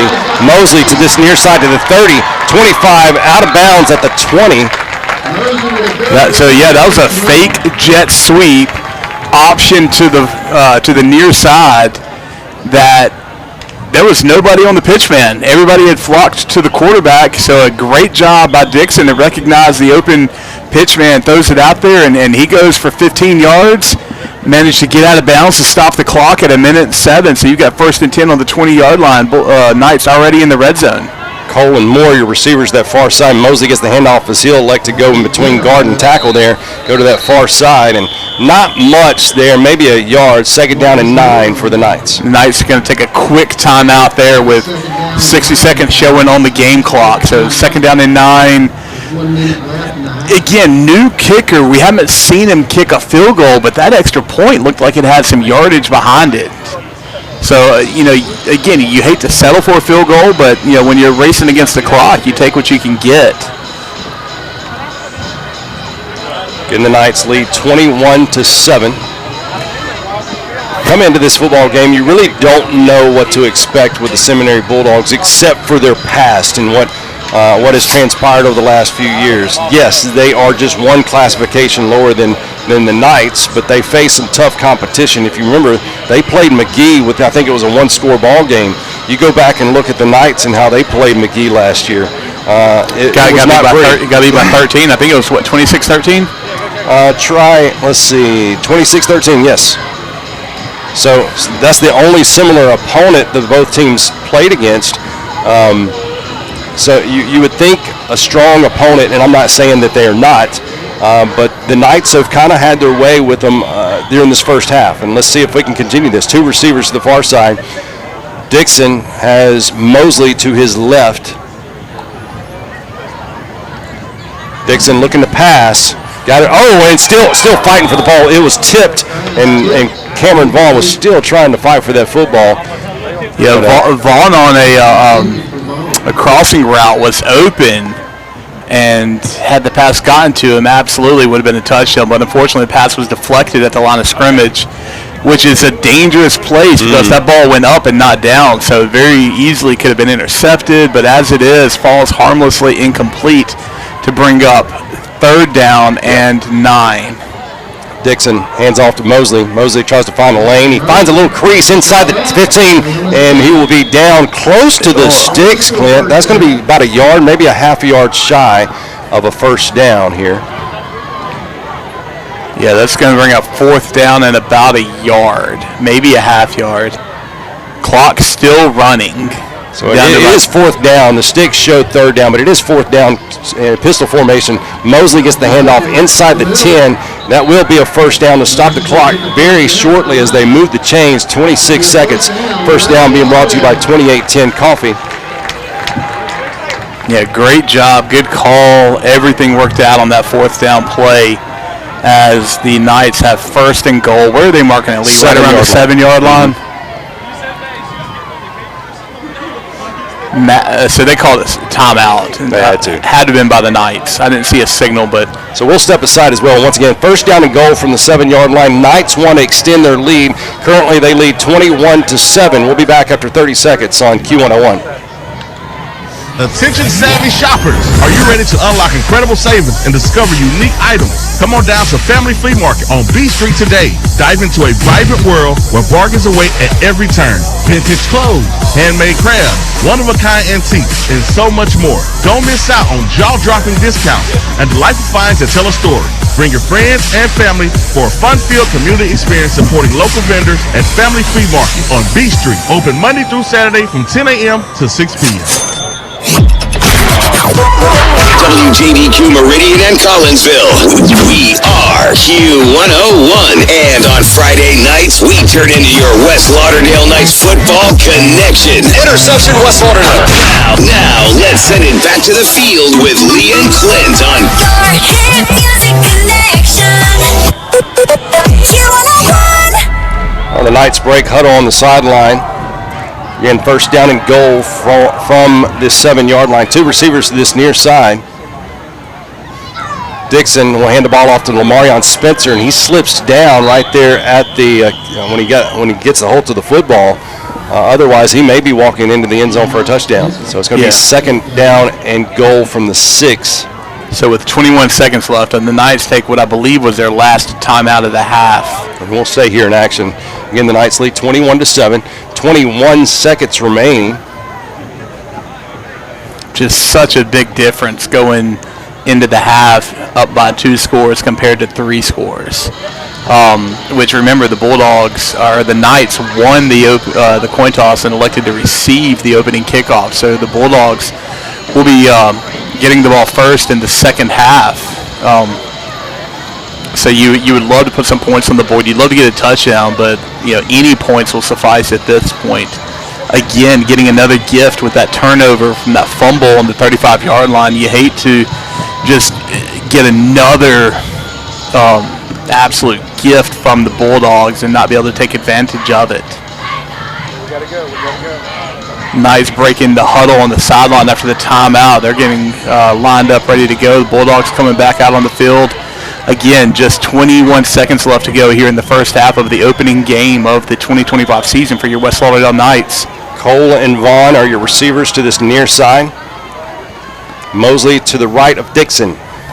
Dixon looking to pass. Wide open. Touchdown, Cameron Vaughn. That is a 6-yard touchdown pass. With 18 seconds remaining, the Knights extend their lead. That touchdown. And you had to do that. With there being no timeouts left, you couldn't afford to get stopped, to run the ball and get stopped outside of the end zone. But, man, you know what? I love that Vaughn got his touchdown after he landed 6 inches shy on the last time. So Aguilar ready to kick the extra point. Vaughn at the hold. Good snap, good hold. Kick is up. And good. Looked good from here, and it is good. So 28-7 with 18.2 seconds left to go in the first half. And that touchdown being brought to you by Parker's Wholesale. Once again, 28-7. We'll be back after 30 seconds on Q101. When it comes to football supplies and equipment, there's only one place: All-Star Team Sports. Let All-Star Team Sports protect your football player with shoulder pads, helmets, arm sleeves, mouth guards, and more.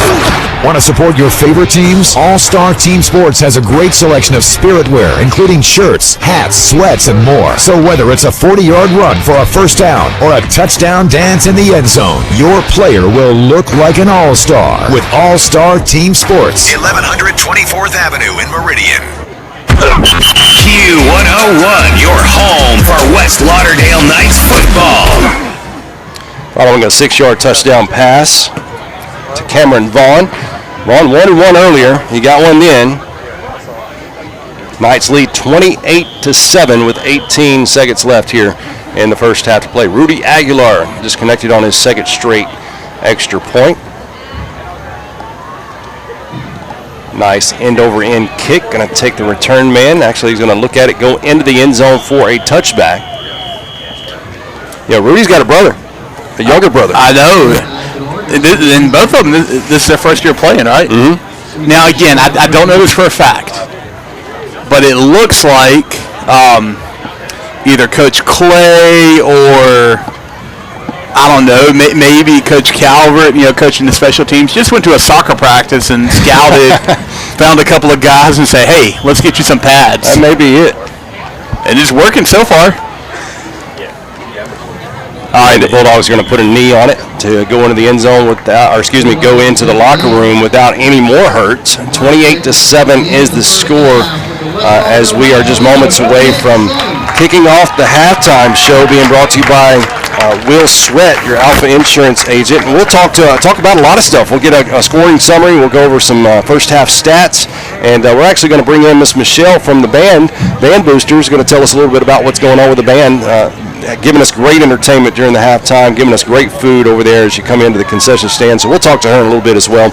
All coming your way. Again, the score 28-7 in favor of the Knights. The first two quarters have wrapped up. Again, that quarter being brought to you by All-Star Team Sports. 2025 season looking good so far. We'll be back after this on Q101. In sports, the goal is to be the best. And the same is true for Alpha Insurance. We work to make every quote, claim, or call a highlight. And that's why customers consistently give Alpha high marks for service. Call Alpha and let us help you save on home, car, and life insurance. In Meridian, call your Alpha agent Will Sweat at 601-482-2385 or stop by our office at 2340 North Hill Street, Suite A. Are you ready for some tailgating? Down home, down the street, Piggly Wiggly. Piggly Wiggly in Collinsville or Choctaw can do the cooking for all your tailgating this football season. Mouth-watering ribs and Boston butts are always available. If that's not enough, how about those delicious pulled pork sandwiches? For all your tailgating snacks, food, and drinks, shop with the great folks at Piggly Wiggly in Collinsville and Choctaw. Down the street, Piggly Wiggly. Attention savvy shoppers, are you ready to unlock incredible savings and discover unique items? Come on down to Family Flea Market on B Street today. Dive into a vibrant world where bargains await at every turn. Vintage clothes, handmade crafts, one-of-a-kind antiques, and so much more. Don't miss out on jaw-dropping discounts and delightful finds that tell a story. Bring your friends and family for a fun-filled community experience supporting local vendors at Family Flea Market on B Street. Open Monday through Saturday from 10 a.m. to 6 p.m. In life, some things just go together, like a burger and fries and home and auto insurance from State Farm. Combine and save. In Meridian, talk to State Farm agent Chris McDonald today, located at 4542 Poplar Springs Drive. Call 601-483-7743 for a quote on auto, homeowners, condo, renters, personal articles, business, life, and health insurance. State Farm agent Chris McDonald is a proud supporter of the West Lauderdale Knight football team. Go Knights! Show your West Lauderdale spirit while benefiting the school with a School Spirit debit card from the Citizens Bank. Go Knights! Use your West Lauderdale School Spirit debit card as a credit transaction, and for every signature purchase, the Citizens Bank will donate 5 cents to the school. Boost your school spirit with every purchase by using your West Lauderdale School Spirit debit card from the Citizens Bank. See Mike Shelby and the staff in Collinsville at the Citizens Bank, or call 601-626-7608. Member FDIC. 30 years ago, we asked one simple question. What do you need from a mower that you cannot get today? The answer was the Exmark Laser Z, and it changed everything. The rest, as they say, is history.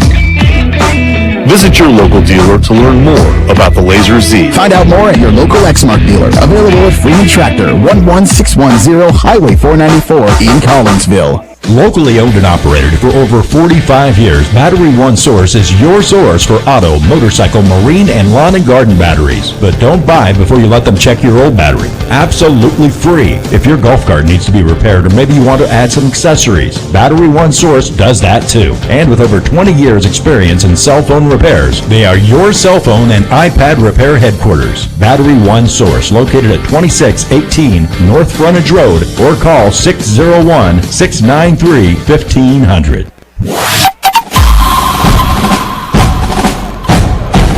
With one half in the books, let's check in with Lee and Clint for a review of the first 2 quarters and break down what the Knights need to be able to do to walk away with a win tonight in your official halftime show, powered by Alpha Insurance Agent Will Sweat and Q101. Score here at the Kingdom, 28-7. Again, thank you very much for joining us during the halftime show. Knights have they started out slow, but they have come back with a force, 28-7. Here at the Kingdom to start out the 2025 season, and we're just a few seconds away from hearing the sounds that you would hear while you were here if you were at the football game. The Mighty Knight Marching Band, they're about to set the stage and get things rolling here with the halftime show. But we've got Michelle Joyner in the press box with us. Michelle, if nobody knows about last year's squad, I know you're going to tell us about a little bit about last year's.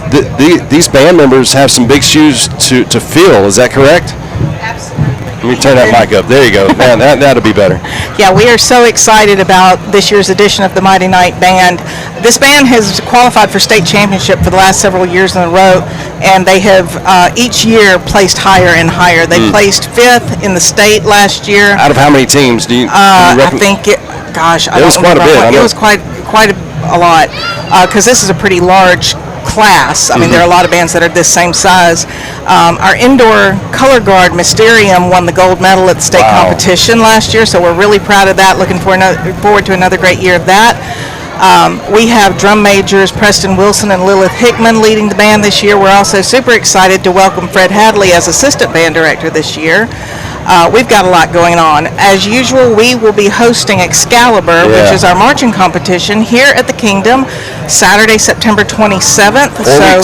4 weeks from now. So we are getting cranked up for that, and it's always a great time, and it always comes right before the regional evaluations. And how many bands usually participate in that?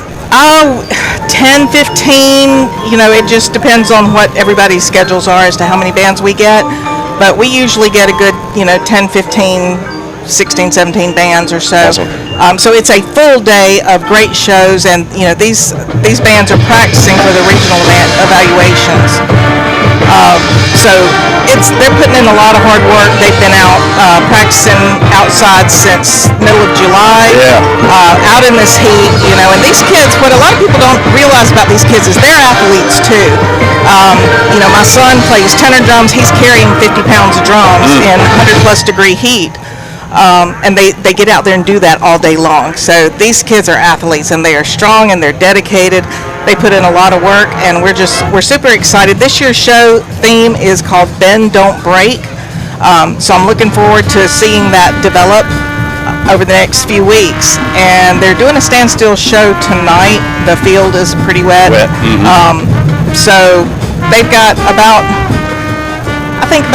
I'm not sure how far they're going to go into it tonight as far as the length of the show.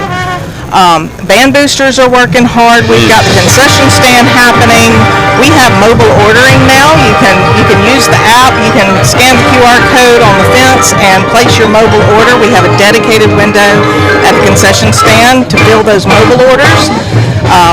We've got hamburgers and hot dogs and pulled pork nachos and all the good stuff. I was about to ask you about the menu. Yes, we've got all the things. We've got pulled pork fries. We've got that's what we just had earlier tonight. One of our stat guys behind us, he's chowing down on it. Chowing down on that. Yeah, a new addition. We just got our Uncrustables for the little ones. Okay. Because a lot of times the little ones don't like full meals or can't eat them. Peanut butter and jelly going on. Right. So popcorn and pickle pops, and we've got all the things. And so we're doing our best to support our Mighty Night Band, because this kind of the level of competition that these kids are capable of, it costs money. Yeah. So we're working hard, and these kids are working hard too. And we're just really blessed to have Chris Grant as our director. I'm not sure. He has an amazing resume, and we are really, really blessed to have him. So in 2 weeks, if you did not make it to tonight's game, in 2 weeks when we return home here to face Neshoba Central, pack this house up. When you come in, head over there to the concession stand, get your bellies full, do the mobile order, help out the band boosters, and it's going to go a long way in helping these kids with their uniform, whether it be their band instrument, whatever it may be, right? Yes, that goes towards uniforms and maintenance and instrument repair and travel. Anytime we take the band to an out-of-town football game, we have to, that costs money. So we appreciate everybody's support. Yes, ma'am. Thank you very much, Ms. Michelle Joyner. Thank you. All right, coming up, we're going to go over that stat summary as we have got a new stat guy this year. We'll bring him in to tell us a little bit more about that, too. So the score here, though, is 28-7. Again, your halftime being brought to you by Alpha Insurance agent Will Sweat. 28-7 in favor of the Knights. We'll be back after this on Q101. In sports, the goal is to be the best. And the same is true for Alpha Insurance. We work to make every quote, claim, or call a highlight. And that's why customers consistently give Alpha high marks for service. Call Alpha and let us help you save on home, car, and life insurance. In Meridian, call your Alpha agent Will Sweat at 601-482-2385 or stop by our office at 2340 North Hill Street, Suite A. At East Mississippi Oral and Facial Surgery, Meridian native Dr. Asif Lala has the experience and innovation to deliver expertise in wisdom teeth removal, dental implants, facial trauma treatment, Botox, TMJ, and more. For those who suffer from dental anxiety, they offer nitrous oxide sedation as well as intravenous general anesthesia within their state-of-the-art facility. East Mississippi Oral and Facial Surgery is located at 1212 24th Avenue in Meridian. To learn more or schedule a consultation, visit eastmsoralsurgery.com. When it comes to football supplies and equipment, there's only one place. All-Star Team Sports. Let All-Star Team Sports protect your football player with shoulder pads, helmets, arm sleeves, mouth guards, and more. Want to support your favorite teams? All-Star Team Sports has a great selection of spirit wear, including shirts, hats, sweats, and more. So whether it's a 40-yard run for a first down or a touchdown dance in the end zone, your player will look like an all-star with All-Star Team Sports. 1100 24th Avenue in Meridian. Tired of wasting your Friday and Saturday nights at auctions? Skip the hassle and head to Parker's Wholesale, the biggest warehouse in Mississippi. Located in the big gold building in Moselle, Parker's has it all. Tools, clothing, fishing gear, tactical equipment, artificial flowers, you name it. Open 7 days a week. Why wait for the weekend when you can shop and save every day? And before you leave, don't forget to enter our $500 drawing. Parker's Wholesale, where big deals meet small town service. Are you ready for some tailgating? Down home, down the street, Piggly Wiggly. Piggly Wiggly in Collinsville or Choctaw can do the tailgating this football season. Mouth-watering ribs and Boston butts are always available. If that's not enough, how about those delicious pulled pork sandwiches? For all your tailgating snacks, food, and drinks, shop with the great folks at Piggly Wiggly in Collinsville and Choctaw. Down the street, Piggly Wiggly. Q101, your home for West Lauderdale Knights football. And welcome back to the halftime show, being brought to you by Will Sweat, your Alpha Insurance agent. 28-7 is the score here at the Kingdom, as the Bulldogs from Seminary will receive the football to kick off the second half. But the Knights have a pretty good lead, and their defense has looked outstanding. We'll go over the stats here coming up in a little bit. But now, how about let's check in with the scoreboard, as we have the scoreboard being brought to you by East Mississippi Oral and Facial Surgery. Clint, what you got for us? All right, so looking at the scoreboard now, some of these have not been updated, so but we'll at least let you know some of the matchups, some of the key matchups that impact West Lauderdale over the next several weeks. First off, just going to give you some local scores. Lamar School, the Raiders playing Wayne County in the second quarter, right around the half. Lamar up 13-0, so good job over there. Man, what about this? This team, the team that we matched up with last week in the Jamboree, Clarkdale, putting it on Resurrection, up 28-0 at the half. A score that impacts pretty much only me, but I give every week.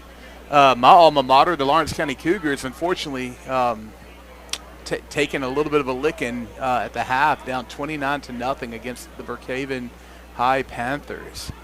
Philadelphia and Union matching up tonight, both teams that we play here in a few weeks. Unfortunately, don't have a score for that. Kosciuszko and Neshoba Central. That's surprising. It is. Kosciuszko at the half, up 21-0. Morton and Newton County. Do you have a score on that one, Lee? I do. Newton County at the half leads 20-14. And I've got a friend that officiates football games and was at the Newton County game, our guest Jamboree, last week, and said Newton County may give West Lauderdale a run for their money for the district this year. So they are leading Morton, a team that we play next week, 20-14. You have a friend? Yeah, I couldn't help myself. Anyways, let's see. Meridian and Ocean Springs played last night on Thursday Night Football, and unfortunately, Ocean Springs came out on top, 35-0. Another game last night, man. How great! This team's been down for several years, and so Northeast Lauderdale winning 17-12 last night against a team that traditionally is going to put some players on the field. Mm-hmm. You know, Scott Central, 2 years ago? Rebels. Played for a state championship, I believe, or at the very minimum made it to a South State. But Northeast won 17-12 over Scott Central last night. Lee, do you have any scores that I'm missing? I know. Did you get the Kemper County score in Quitman? I did not give that one. Quitman over Kemper County at the half, 27-6. Okay, what about the Noxapater Southeast? Do you have that score? Right now, mine's showing nothing. I do not, no. So that one not having been updated. I do have a West Point Louisville score at the half. Louisville leads 7-6 over West Point. All right. Well, there you go. Some scores from the area. That's the score. Man, how great is it? Last night, JUCO football starting back up tonight. High school. Tomorrow we got some big matchups. Week 1 for college football, D1 football. It's almost like you can't really call it the Orange Bowl, but something very similar, I guess you could call it something. Tennessee plays Syracuse. Look, I am a proud resident of Mississippi. I married a woman who was raised a Bulldog fan, who was adopted into the Golden Eagles, and she got her degree from Southern Miss. but my heart bleeds orange for Tennessee. But yes, they do kick off their season tomorrow at 11 o'clock against Syracuse. I know Mississippi State and Southern play tomorrow as well. I believe Clemson and LSU play. And I think there were still tickets available for that Mississippi State and Southern Miss game, which is kind of shocking. Look, and I may be offending some people out there who bleed the maroon and white, but everyone that I've heard, the talking heads on ESPN and all that, they I don't know that I've heard anyone come out and say that they are certain that Southern's going to win, but it definitely is going to be closer than some of the scores we've seen over the last couple of times they've matched up. Southern Marshall, huh? I'm sorry, Southern Miss. No, Marshall plays Georgia. Anyway, 28-7 is the score here at the Kingdom, and that is your scoreboard being brought to you by East Mississippi Oral and Facial Surgery, as the band from Seminary has taken center stage now. We'll be back after this and to give you some stat updates. It was pretty good statistically for the Knights after a slow start to begin the game, but 28-7 turned up some pretty good stats as we enter into this halftime show. Absolutely, and taking into account that all 35 overall points were scored in the second quarter. All right, we'll be back after this on Q101. School is back in session, and that alarm clock just got a whole lot earlier. Start your morning off the right way with 2810 Coffee in Collinsville. We're serving up warm biscuits, fresh bagels, scones, cinnamon rolls, and of course, the perfect cup of coffee or latte to kickstart your day. We open bright and early, 6 a.m. weekdays, 7 a.m. Saturdays, right off Highway 19 North. Check out today's specials on Facebook or call or text your order to 769-256-8200. 2810 Coffee, your perfect cup is waiting. 30 years ago, we asked one simple question. What do you need from a mower that you cannot get today? The answer was the Exmark Laser Z, and it changed everything. The rest, as they say, is history. Visit your local dealer to learn more about the Laser Z. Find out more at your local Exmark dealer. Available at Freeman Tractor, 11610 Highway 494 in Collinsville. Hello, this is Charles Frazier with Weidman's Restaurant. Historic downtown is booming, and we are proud to be a part of the economic revival. At Weidman's, you can enjoy Southern classics like shrimp and grits, fried green tomatoes, and black and red fish, or a boudin stuffed pork chop and USDA prime steak. We offer an extensive wine list and handcrafted cocktails, as well as a large selection of Mississippi beers. Come join us downtown at Mississippi's oldest restaurant, Weidman's, since 1870. You want the best of the best on your team, which is why you should interview a Regions business banker. And don't throw us any softball questions. Ask, what feedback do you get about your responsiveness and personal service? What makes you different from other bankers? We'll also be happy to tell you about our award-winning customer service. But the proof is in getting to know us. Give a Regions banker the opportunity to really wow you. Call 1-800-833-9776 or visit regions.com/interview to get started. Regions Bank, member FDIC. In sports, the goal is to be the best. And the same is true for Alpha Insurance. We work to make every quote, claim, or call a highlight. And that's why customers consistently give Alpha high marks for service. Call Alpha and let us help you save on home, car, and life insurance. In Meridian, call your Alpha agent Will Sweat at 601-482-2385 or stop by our office at 2340 North Hill Street, Suite A. This is West Lauderdale football on Q101. Once again, the score at halftime. Halftime being brought to you by Will Sweat, Alpha Insurance agent. 28-7. The Seminary Bulldogs will receive the opening kickoff for this second half. And how about some stats from that first 24 minutes of the football game? Yeah, let's look at it, Lee. We'll start off with some team stats before we look at some individual ones. For West Lauderdale, 18 first downs in that first half. Already well over 100 rushing yards. They've carried the ball 40 times for 179 yards. 3 receptions for 64 yards. Obviously 64 passing yards. Not and another thing, early on you expect some just, for lack of a better phrase, boneheaded mistakes, some very early season mistakes, but only 1 penalty for 5 yards. 5 for 7 on third down conversions, 2 for 2 on fourth down conversions, as opposed to Seminary, again, 16 rushing yards lead in the first half, 83 passing yards, where 85 of them came on that one play, and then they had one that went for a loss of a couple. 5 for 7, 1 touchdown, 0 interceptions. They did lose the ball on a fumble, no interceptions either way. So that's some of the team stats. Individually, we're going to look at West Lauderdale rushing the ball. Travion Mosley, 23 carries for 123 yards, 2 touchdowns, 123 yards in the first half. Lamarion Spencer, 8 carries for 37. Cody Pickford, 1 for 10. Braylon Dixon, 4 carries for 3 yards. He did, unfortunately, lose that fumble, but he also got the touchdown as well.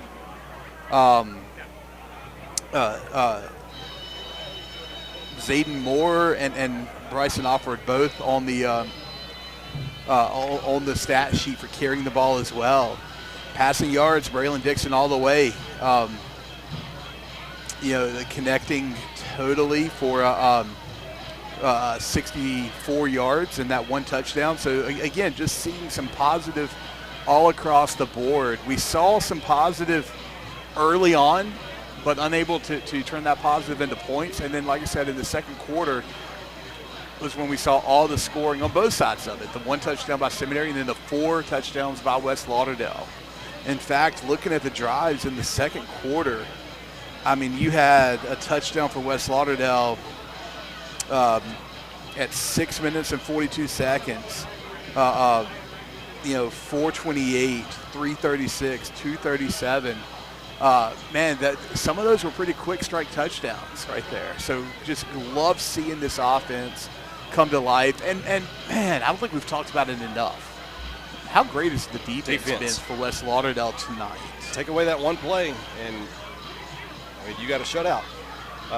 Going back to the running game for the West Lauderdale Knights, I'm not going to say who said this. I'm going to go ahead and say it was a coach at West Lauderdale, not necessarily a football coach, but his words, this may be the best running team that West Lauderdale has seen that is on the field tonight. Speaking of on the field, Lee, they're on the field ready to start the second half. And that's saying a lot of how many good running backs have think about the guys that we've seen over the last 5 years that I've been in the booth. And to have that kind of compliment about not only this running back room, this stable of running backs, but also the offensive line, just the running game in general. All right, that's going to wrap up the halftime here, being brought to you by Will Sweat, Alpha Insurance Agent. Ball is going to go out of bounds. That was not what you wanted to have happen, where the Seminary Bulldogs will get the football decent field position. West Lauderdale Knights defense will set up 35-yard line. The Seminary Bulldogs offense will set up on the 35-yard line following the ball going out of bounds. Again, the Knights lead 28-7. Bulldogs quarterback Brady Chancellor, sophomore quarterback, who has a connection of 85 yards for a touchdown, their lone score of the night. 3 receivers to the right, 2 to the left, but he does call one of his receivers in the backfield with him. Goes right up the middle to the 42 and gets end over end to the 43-yard line, gain of 8 yards. Yeah, gets absolutely stood up after a pretty good run. So Bulldogs going to start or continue going this drive. Second down and 2 from the 43-yard line. They'll have 3 receivers to the far side, 2 to this near. Again, calling in motion, going in the backfield with him. Pitch off to that running back, going to that far side, and gets near midfield. That is a first down, being brought to you by 2810 Coffee. Yeah, I think they're going to spot him right on the 50-yard line there, Lee. That was number 6. Tristan Wolf, excuse me. Yes.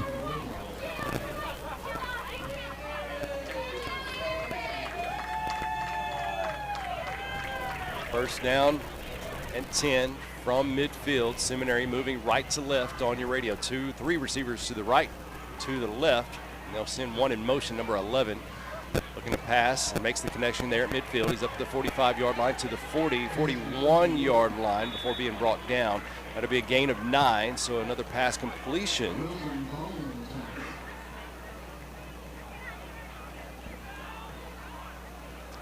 Second down and 1. Again, this is the first time, other than the touchdown, first time that the Bulldogs have been into night territory.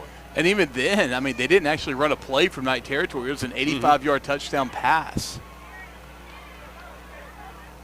Second down and 1. Pitch off to that far side, and he will get another touchdown. Being brought to you by 2810 Coffee. It looks to be a late flag, and that will be the case. An late hit will extend their drive further into night territory following that. Already first down. Again, so marked from the 35-yard line. Was that number 8 that time? Jeremy Wright on the pitch, I believe? Yes. Again, on the second down and 1. So what they're doing is that they have, making some adjustments at the half. The Bulldogs look at their own statistics and say, guys, we ran for 16 yards up the middle in the first half. We've got to run away from the interior line. So they're running some options, running some sweeps to the outside and finding some success. Ball is placed just on the inside of the 20-yard line. First down and 10 for the Seminary Bulldogs. Moving right to left. 2 receivers right, 3 receivers left. Looking to pass deep. Going to that corner of the end zone, number 2. And does he make it? Or no, incomplete. Knocked away. Cameron Vaughn, I believe. Yeah, great coverage there. Cameron's going to have to come out. He's got a cramp. Running step for step with the receiver.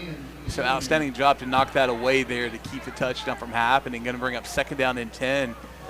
Knights have got to be careful with this. They're going to have to either call a timeout or something because we've got Cameron still in the end zone, can't get out. Finally he does, and I wonder if Seminary will try to take advantage of this. Second down and 10 from the 20-yard line. Hands off to this near side, comes to this near side looking for a little lane, and it's got a block and looks to be near the 10-yard line, about 9-yard gain there. So it's going to be a third down and 1.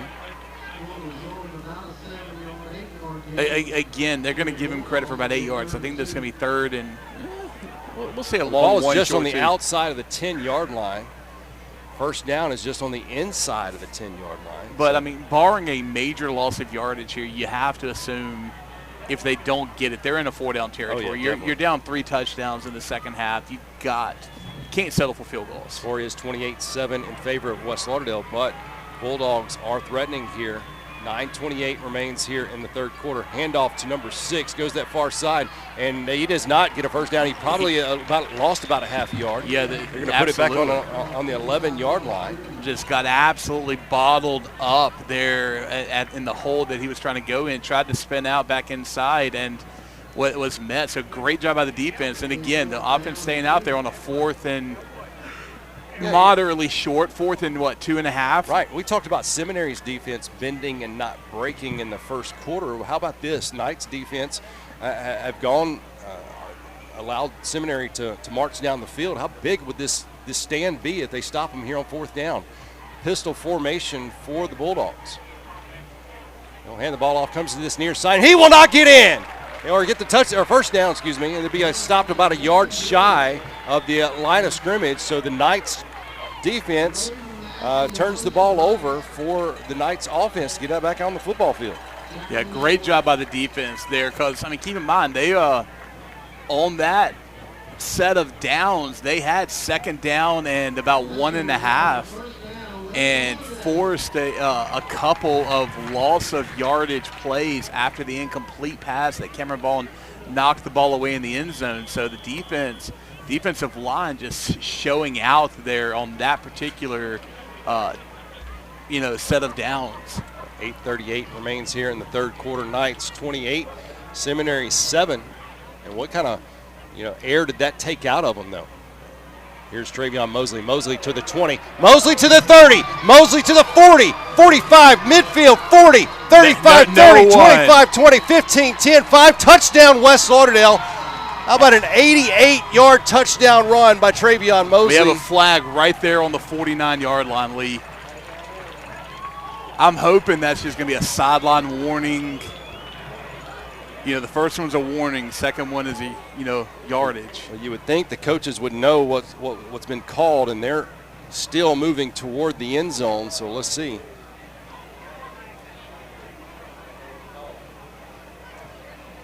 The Bulldogs seem to think they know what's going on, so they're backed up around the midfield. So it looks to be coming back. Oh man! Regardless, Travion Mosley. I mean, you have 1,800+ yards in his sophomore season. No, they're saying touchdown. They are saying touchdown. Did they call They called a clip. Yeah, they're calling a clip against the Bulldogs. The Bulldogs, yeah. Which what that is, you cannot go high-low. Right. On offense or defense, meaning if somebody is engaged with a blocker, you cannot have somebody else come in and dive at the knees, and apparently that's what happened. So touchdown stands, with it being a personal foul, that should be tacked on at the kickoff. Oh, got a late run on there. Is that who's that running on right there? Yeah, that's Cameron Vaughn running on to can't have the extra point without the holder.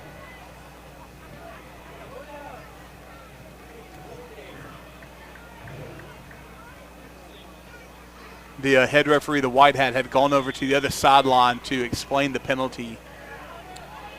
Waiting for the snap. Ooh, high snap. Aguilar will have to eat it. The ball's still on the field. I don't believe you can return this. You can, but they're not going to. So Seminary jumps on the ball. It's just going to go as a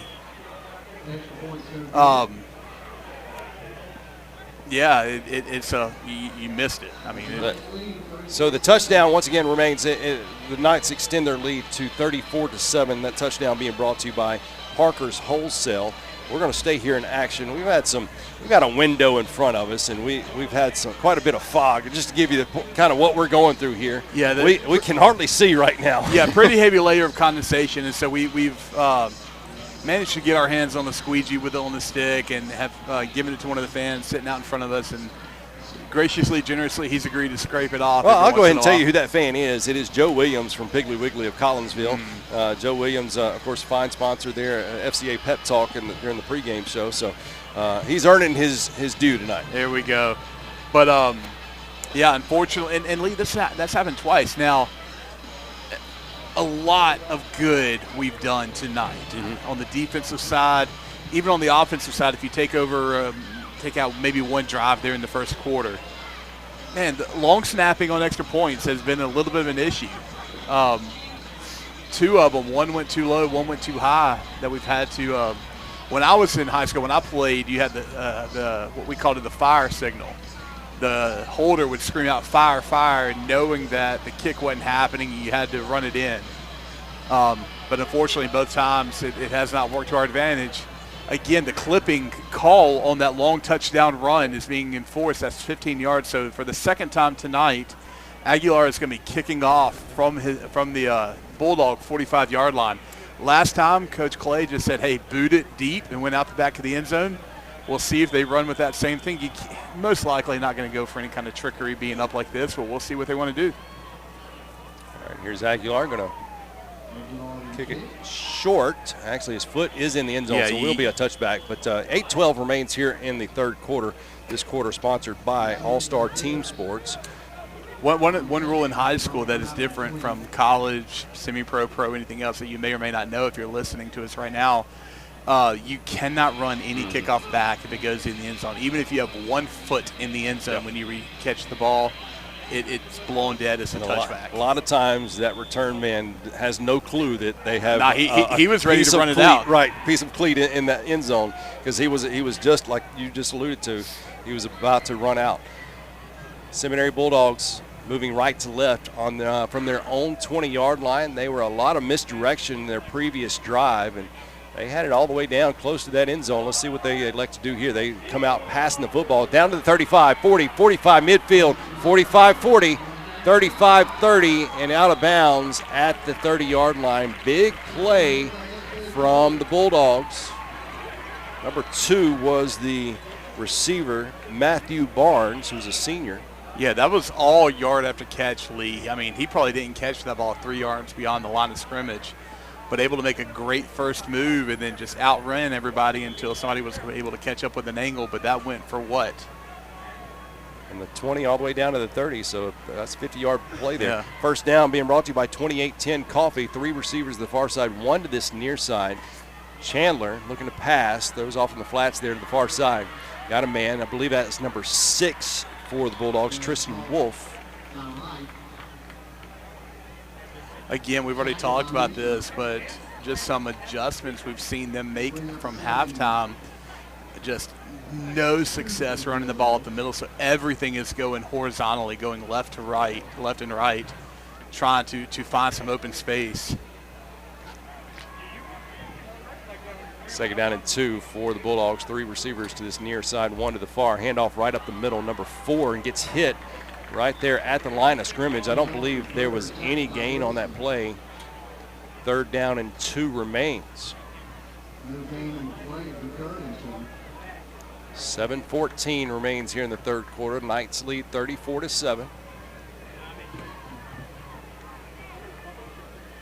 One thing I'll give Seminary credit for, I mean, they're a solid hour and a half, hour 40. I mean, they traveled well tonight, represented well on that other sideline. Same formation for the Bulldogs, looking to pass, makes the connection. That is a first down. He's right there at the 10-yard line. First down being brought to you by 2810 Coffee. I believe they're going to be marked at the 11, so 11-yard line. Wilson on the tackle. It'll be a first down and goal for Seminary.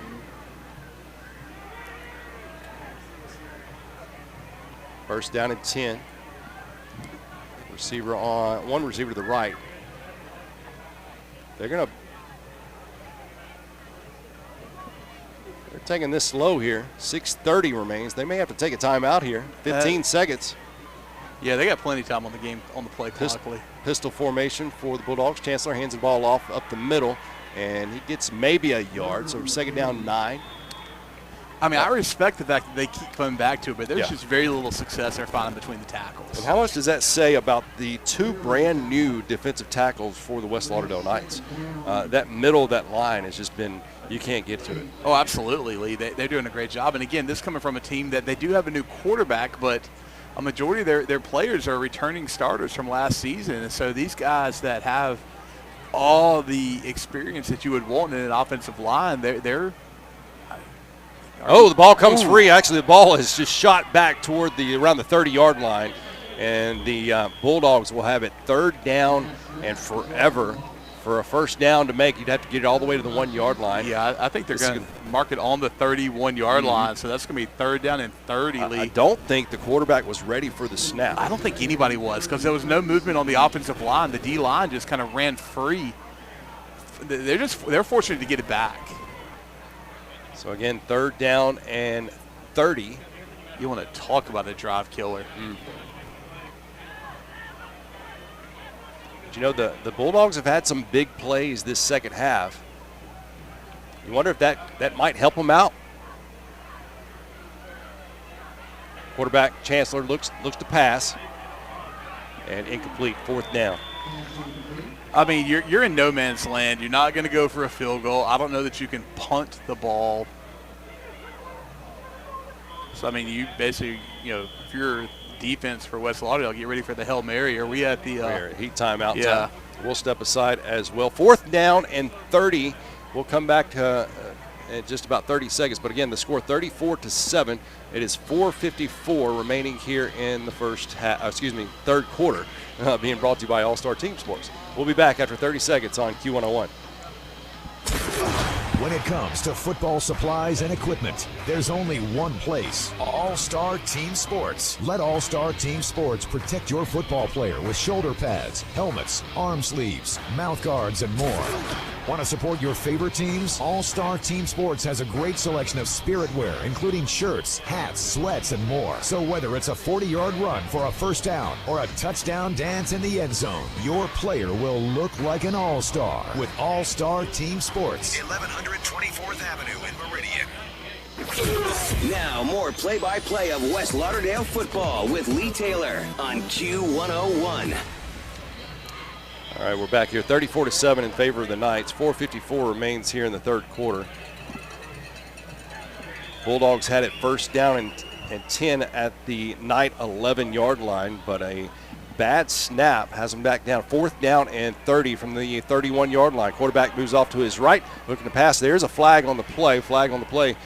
Being brought to you by State Farm Insurance agent Chris McDonald. Quarterback being tackled way short of the yard gain, and the flag is in the realm of holding, and that is what it is. So that's going to be declined, going to be a turnover on downs, and the Knights are going to take over 1st and 10 on their own right around the 30-yard line, Lee. So again, the bend don't break defense. Yes, it might have had something to do with some mistakes as far as the Seminary Bulldogs, but that is 2 straight drives. The Bulldogs have gone deep into Knight territory and have come away with nothing. My mistake. He picked up a lot more yardage than I thought he got, Lee. They're marking it down right around the 15-yard line.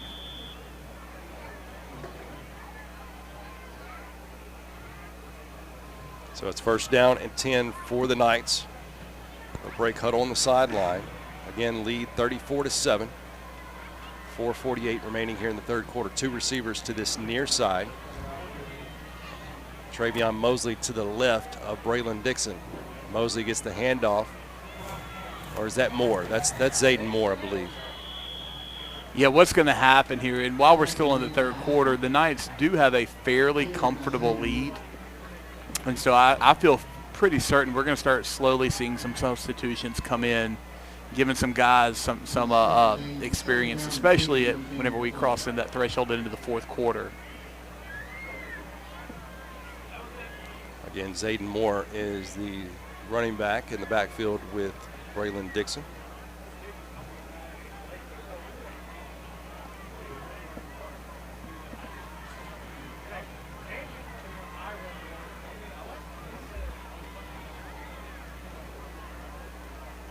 Waiting the snap, and they drawing offsides against the Bulldogs. Bulldogs will gift the Knights for a 5 yard, so bring up 2nd down and 5. Yeah, it looked like just a hard count, able to draw at least one. I saw somebody lined up between the guard, center and guard, moving, so that's going to go from 2nd and 10 to 2nd and 5 here. Much more manageable after that 1st down run that resulted in no gain. And just now joining us, Knights lead 34-7. Had they scored 28-7 to open the second half. Knights had an 88-yard touchdown by Travion Mosley.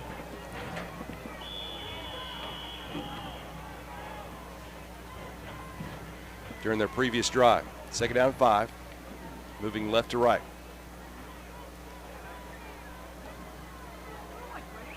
Braylon Dixon, quarterback, has Zayden Moore to his right. Dixon will hand the ball off to Moore. Moore comes over here to the 25, near the 25-yard line. It's going to be just shy of a 1st down, but about a yard. That's a great cutback to find some open space, Lee. But you're right. I don't think they're going to give him the 1st down. I think he's going to be just shy. No, he got the 1st down yardage, Lee. Wow, okay. 1st down being brought to you by 2810 Coffee.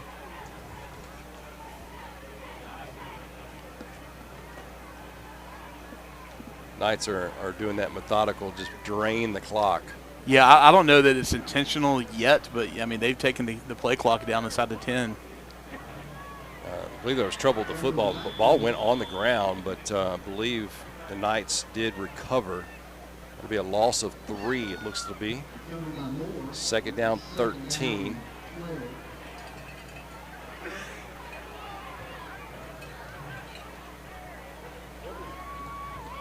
Knights will have 2 receivers to the far side. I believe that's Cade Calvert, wide left. And Lefkowitz, number 14, is in the slot there. We're going to have a timeout on the field. A couple of young receivers there for the Knights. Seminary calling that timeout right there, Lee, with 2 minutes and 28 seconds left to go in the third quarter. We'll stay here in action, Clint. But, yeah, you're starting to see a couple of I won't say cleaner jerseys, but some younger kids getting in the football game, which is valuable. Yeah, when you're playing a tough team.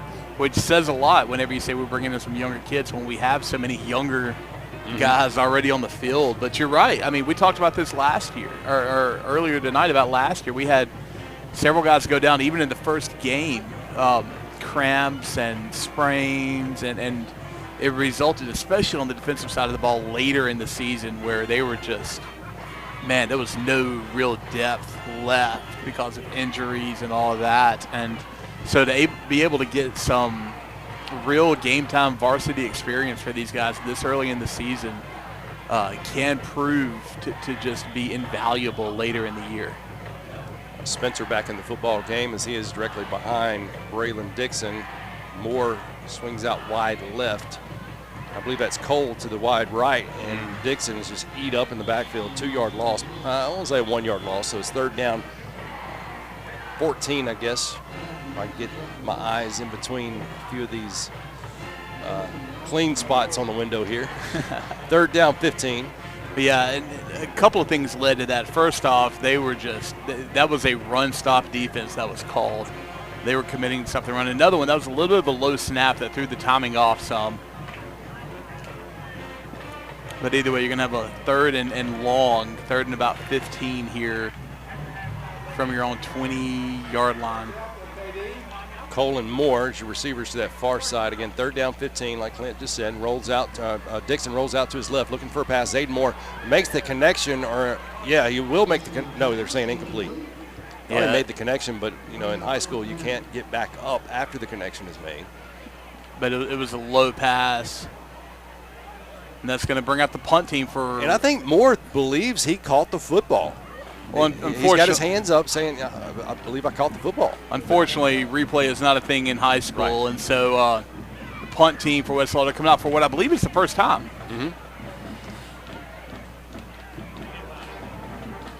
And you have a man down, Lee, over there. You can definitely tell that's cramps. Yeah, he's trying to get up and limping off the field. But this time with those cramps is fine. Tonight at about 1 a.m., that's when it's going to hit you hard. Yes, I've been there. It's not fun. So Seminary's punt return team, they run a two-man return. That's number 12, Stanley Peters, and number 8 on this near side. Yeah, that's going to be Jeremy Wright, the two men back to return the punt. Rudy Aguilar is the punter as well. Nice spiral punt. Those are hard to catch. And, this number 8 will catch it, but he will lose yardage on the return. Yeah, it looks like they're going to mark him down right around the Bulldog 46-yard line. And that's one thing that punters, once they can master a spiral punt, if they can get it to hang a little bit longer, you got a guy in your face, and you can. It's really hard to come down with those type of punts. Yeah, he was standing down close to his own 10-yard line and kicked that about 40 yards, 43, 44 yards in the air. 3 receivers to the far side, 1 to this near side for the Bulldogs. Pistol formation, quarterback Chancellor, number 5. He is standing at his 40, but he'll bring his running back to his left-hand side. The ball comes free again. Chancellor will lose. Well, he'll just throw it up. That's got to be intentional grounding. Yeah, right? That's grounding there. There was no one in the vicinity. No one is throwing a flag.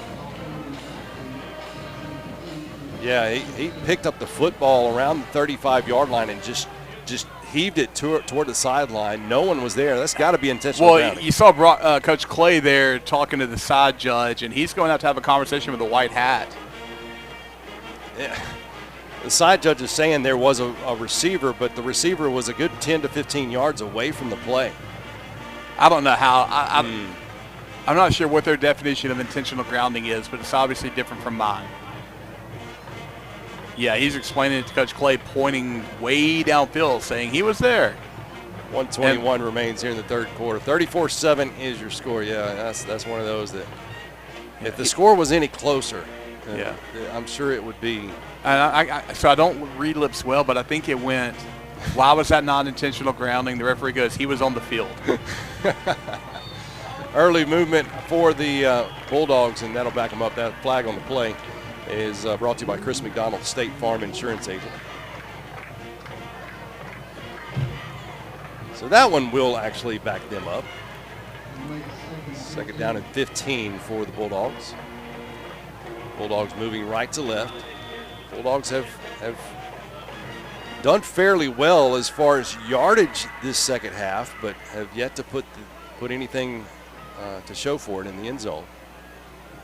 Bulldogs have 3 receivers to the far side, 1 to this near side for Chancellor. Chancellor backpedals, looks to throw it back to that far in the flats there. And he's got a kid that I couldn't get the number. I believe that was number 6. Was that Wolf? Yeah, number 6.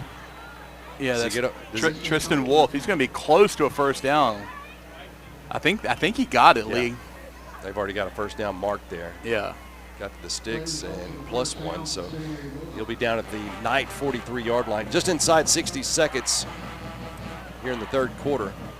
But again, man, just a quick spring, not a screen, like a swing pass out there, and able to find the open ground and run for 16 yards. Chancellor rolls out to his left, finds his receiver, and makes the connection. Wow, what a grab, number 2. They're going to say he was out of bounds at the 30? 25, I'm sorry, yeah. 25. But what a grab. Matthew Barnes held on to the football and went up high to get it. Another first down brought to you by 2810 Coffee. Again, doing a great job. Seminary is everything being horizontally, nothing right up the middle. Chancellor rolls out to his right, makes the connection. I believe that's number 6 again, Wolf, and he'll be hit out of bounds after a gain of 7. Don't hold me to that yet. I believe it's 7 yards, though. It's close. Close. Either way, second down and medium range after that quick pitch and catch there for Seminary. If you're just joining us, 25 seconds left to go in the third quarter. Chancellor rolls back and makes the connection. I believe is that number 6 again. That's Wolf. He's to the 10, to the 5, and it is touchdown. There is a late flag that was made prior to the touchdown. Number 2, I believe, for the Bulldogs, Matthew Barnes. He's going to be called for a flag, and that was prior to the touchdown, so that's going to call that one out. It's a block in the back. That flag brought to you by State Farm Insurance Agent Chris McDonald. See, I thought there was a block in the backfield. But obviously it took place right around the 10-yard line. Yeah. Mm-hmm. So they're going to back it up to the 20. So it'll be second down and 4. And that's going to, are they going to? We have a timeout. I believe timeout on the field. We'll step aside as well. 16 seconds remain here in the third quarter. Knights lead 34-7. But the Bulldogs are threatening. Second down and 4 on the Knight 20-yard line. We'll be back after 30 seconds on Q101. At East Mississippi Oral and Facial Surgery, Meridian native Dr. Osip. At East Mississippi Oral and Facial. Show your West Lauderdale spirit while benefiting the school with a school spirit debit card.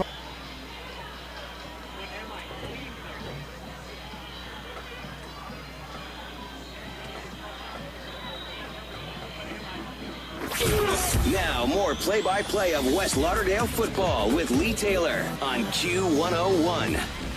16 seconds remaining here in the third quarter. This quarter brought to you by All-Star Team Sports. Knights lead 34-7. However, the Bulldogs are threatening here. Second down and 4 that looked to be had a touchdown just a few moments ago, but a block in the back negated that and put them back on the 20-yard line. And now another timeout by the Seminary Bulldogs. We'll stay here in action though, but Clint, how about this? I mean, you've got the ball twice now, 3 times now in third quarter, this close to the end zone, and just the wheels are falling off. I mean, the only thing I can think of is there's a personnel issue. You've got guys running out there that didn't need to be out there for the particular formation you were wanting to run. Maybe you had a particular trick play called that the defense was not lining up to what you wanted to see. I mean, obviously I'm speculating, I'm guessing, but you don't see many, back-to-back timeouts called like this, especially when you're down like you are, and you're going to need every one if you're still clinging on to hope that you could come back. So the break huddle from the sideline. Seminary Bulldogs again down 34-7 against our very own West Lauderdale Knights. Have it 2nd down and 4 from the 20-yard line of the Knights. They'll have 3 receivers to the far side, 1 to this near side. Going in motion now is number 6, Wolf. And quarterback will keep it himself, look to throw it in the end zone, and incomplete pass. Bring up 3rd down and 4 from the 20. Yeah, quarterback Brady Chansley, he had stepped up in the pocket, had a fairly clean pocket, threw to what could be considered to be a slightly open receiver. He had about a step and a half on the defensive back, but unfortunately the pass led him just a little bit too far and they were unable to bring it down, or unfortunately for the Seminary Bulldogs, fortunately for the Knights. But that's going to bring up 3rd down and 4, as you said, Lee, there right around the 20-yard line. Same formation for the Bulldogs. Chancellor rolls out to his left, tries to go for his go-to receiver. It's intercepted, but there is a flag. It is intercepted, but the flag was thrown prior. He's signaling pass interference. I don't know, against the Knights, Lee. That's going to negate the interference call. The interception. Flag on the play is sponsored by State Farm Insurance agent Chris McDonald. That will give the Bulldogs a 1st down, which would be sponsored by 2810 Coffee.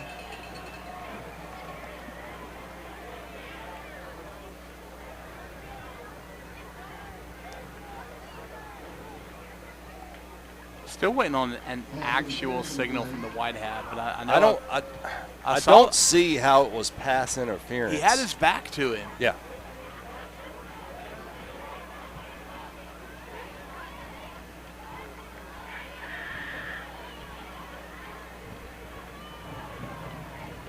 Regardless, it is going to be a 1st down for the Seminary Bulldogs.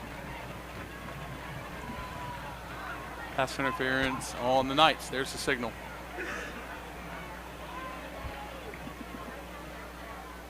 I'm not going to sit here and say I agree with it, but it's their call.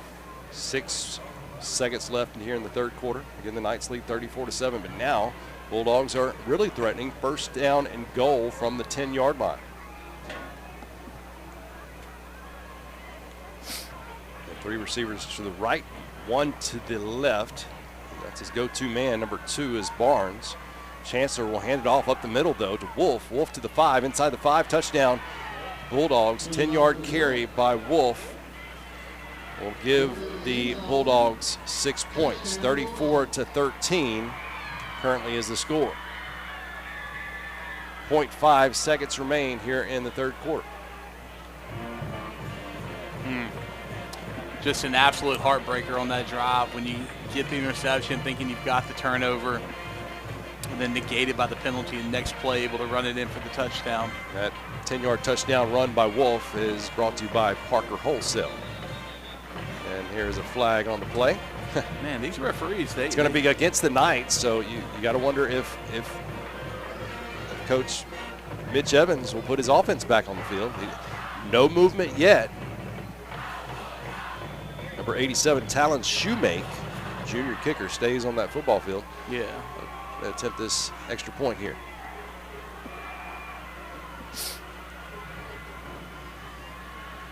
There's a snap, hold is down, kick is up. It squeaks in there. Extra point is good. 34-14, Knights will receive the football in about 30 seconds. Coming up next here on Q101.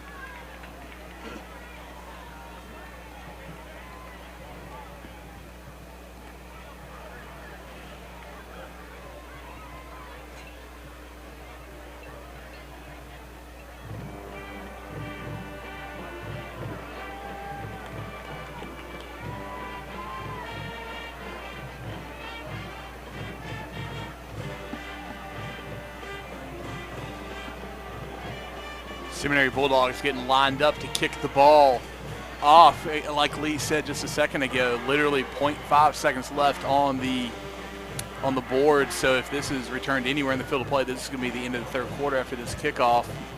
2 men deep for the Knights, standing on their own 14, 15-yard line.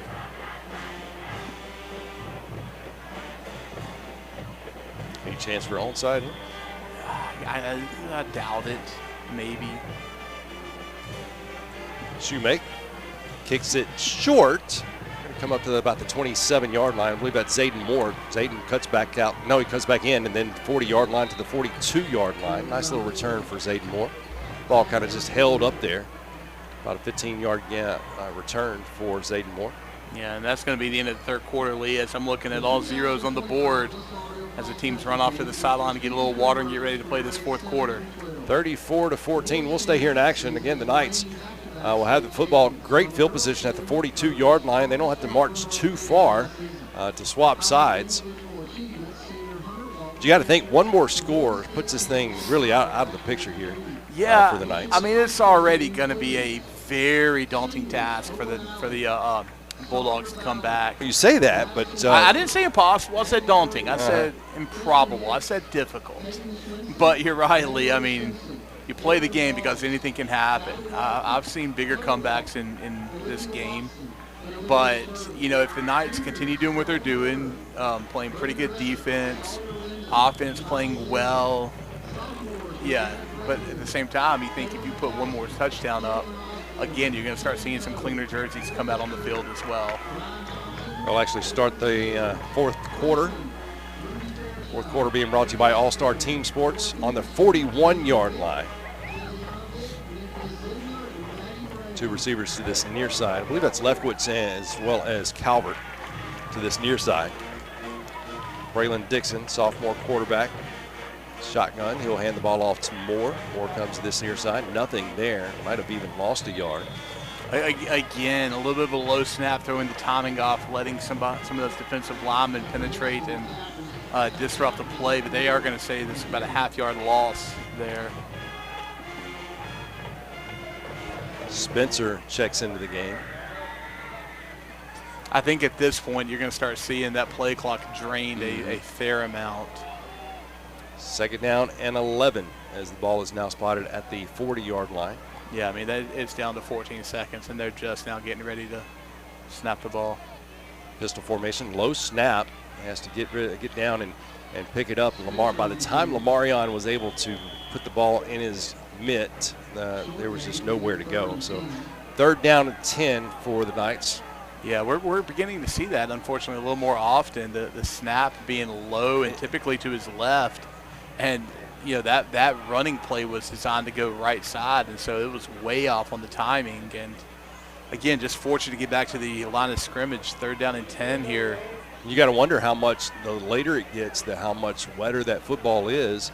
Freshman center there for Jordan Williams, and not saying anything bad about Jordan, but, I mean, the first game, you got a wet ball out there, and it's got to be tough. Yeah, and by and large, he's played an outstanding game. Just the last couple of plays were tough, and that was a great snap. Braylon Dixon looking to pass. He may have to just pull it down and run with it, and he does. He's to the 45, midfield. First down is made to the 45, 40, stays in bounds to the 35, 30, 25, still down. That's got to be horse collar. No flag on the play, but, yeah, I mean, just an outstanding job to realize nobody open downfield. I got to tuck it and run it. Great job by your wide receivers throwing some outstanding blocks to spring him. And he's going to get down, you know, just outside the red zone, down to about the 23-yard line, 22-yard line. First down is made by sponsored by 2810 Coffee, and there was definitely a hand that right up there around his collar, that back of his collar, that brought him down, but no call. Regardless, it is a first down for the Knights on the Bulldog 22-yard line. Zayden Moore gets the handoff to the 20, to the 15, goes to that far side, to the 10, to the 5. But does he get in? No, he does not. 1 yard so close. But that was an outstanding job. That was a run designed to go left. He picked up a couple of yards, realized the hole had collapsed, cuts back across the field going right and picks up another about, 18 yards, getting tackled right around the 1 yard line. 2 yard line, I believe. Way down there. He's on the 1 yard line. 1 yard line. Either way, first down and goal for the Knights here, looking to put this one away. Zayden Moore wanted to get in on that touchdown action, right? He did, and he's still in there, so hopefully he'll be able to get in. Yeah, Bryson Alford is going to be ahead of him as Dixon goes under center. Low snap. Braylon Dixon will have to just lay on it. Going to lose about a half yard to a yard on this. 9:24 remains. Knights lead 34-7, but threatening here. Yeah, you to extend their lead. I'm sorry. First down on the 1, you can afford to lose half a yard. I guess they didn't lose any there. Don't see how you couldn't. Yeah. Either way, second down and goal from just outside the 1 yard line. Same formation for the Knights with Bryson Alford leading the way with Zayden Moore in the backfield. And Bryson Alford will get the carry. No gain on the play as the defenders were all in the backfield by the time Bryson was able to get the ball in his hands. So third down and goal from the 1. All right, looks like Lamarion Spencer running back out on the field, going to play running back. And is that? That's Hank Purvis, excuse me. Checking in the game as an extra tight end. So they'll have 2 tight ends set to this left-hand side. Pistol formation, Spencer behind Dixon. Spencer will get the handoff. Does Spencer get in there? They have not made a call. Close. Yes, Here he it is. is. Touchdown. So with 7:57 left to go in the game, the Knights going to go up 40-14. It looks like they're just going to send the extra point team out there, make it to try to get a clean 7 points off of that. Rudy Aguilar. Yep, extra point pinning already up by 26. This will make it a 27-point game. And again, nothing's impossible at this point, but it just makes it that much more difficult to come back. There's a snap. Hold it. No trouble with the snap again, and Rudy Aguilar will just have to hope he just doesn't get hurt with about the amount of white jerseys in front of him.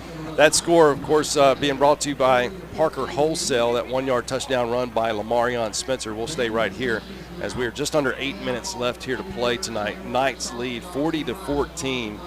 And the Knights have looked good. They had a 28-7 lead at half, in which really the scoring didn't get started until the second quarter. So we're looking at 2.5 quarters here, and we've got 64 points been put up.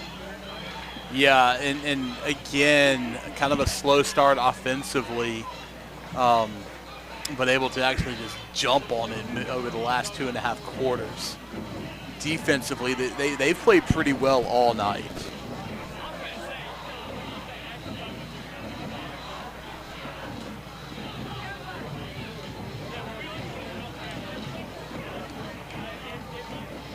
Again, Rudy Aguilar has looked decent in his kicks when he's had a chance to kick. But we've had a few botched snaps there that has hindered him from getting that ball off his foot. Yeah, technically, I'm going to use the term missed 3 extra points, but he never got a kickoff on any of them. Ball's going to come inside the 10, around the 6 yard line, comes up back up to the 10, to the 15, to the 20, 25, comes back to this near side, and will go down at around the 32 yard line. Not sure what the penalty was about. Absolutely a holding call right around the 28 yard line. Against Seminary. Oh, yes, absolutely. That's going to. I think they're going to call it right on the 30, so that's going to back them up another 10 yards. Yeah, he had him wrapped up.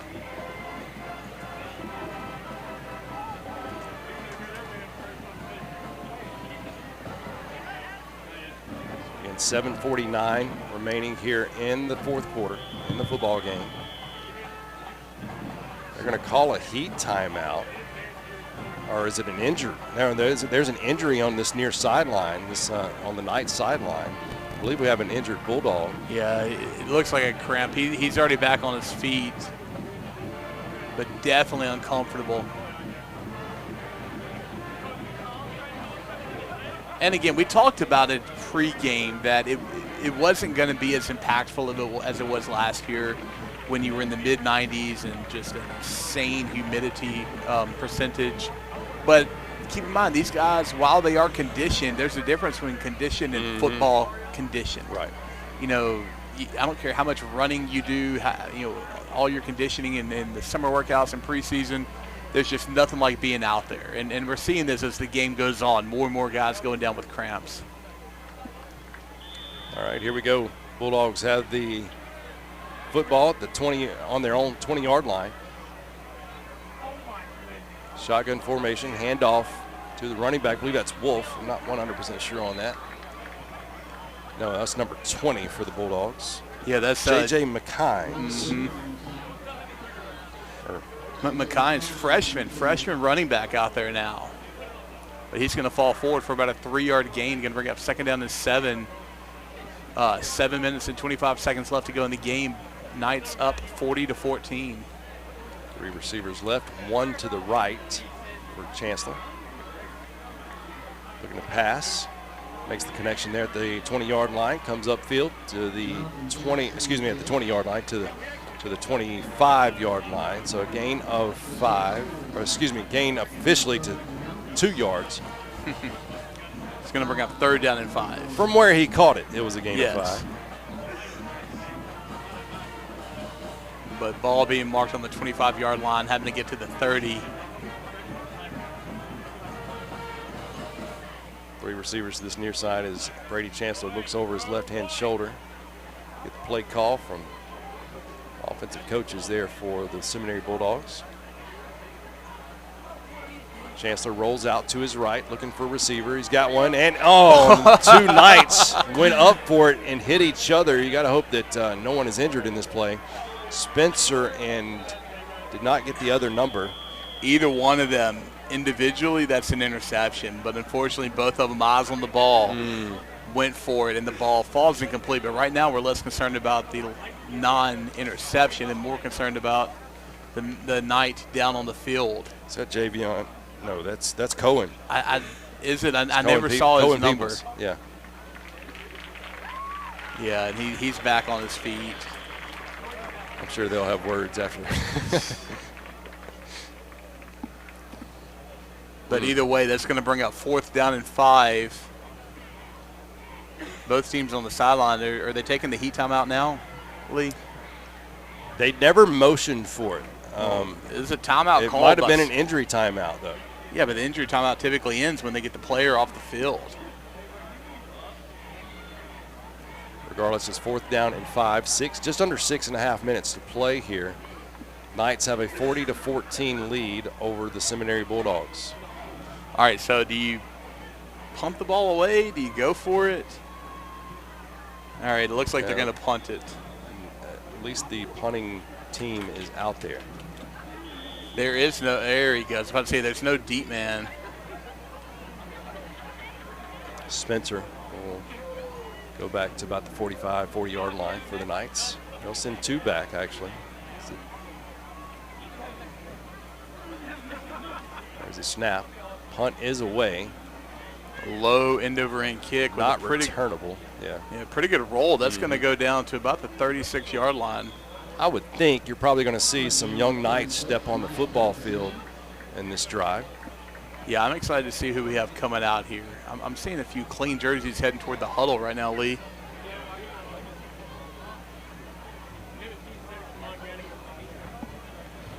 And the Knights will have the football at the 40-yard line, moving right to left.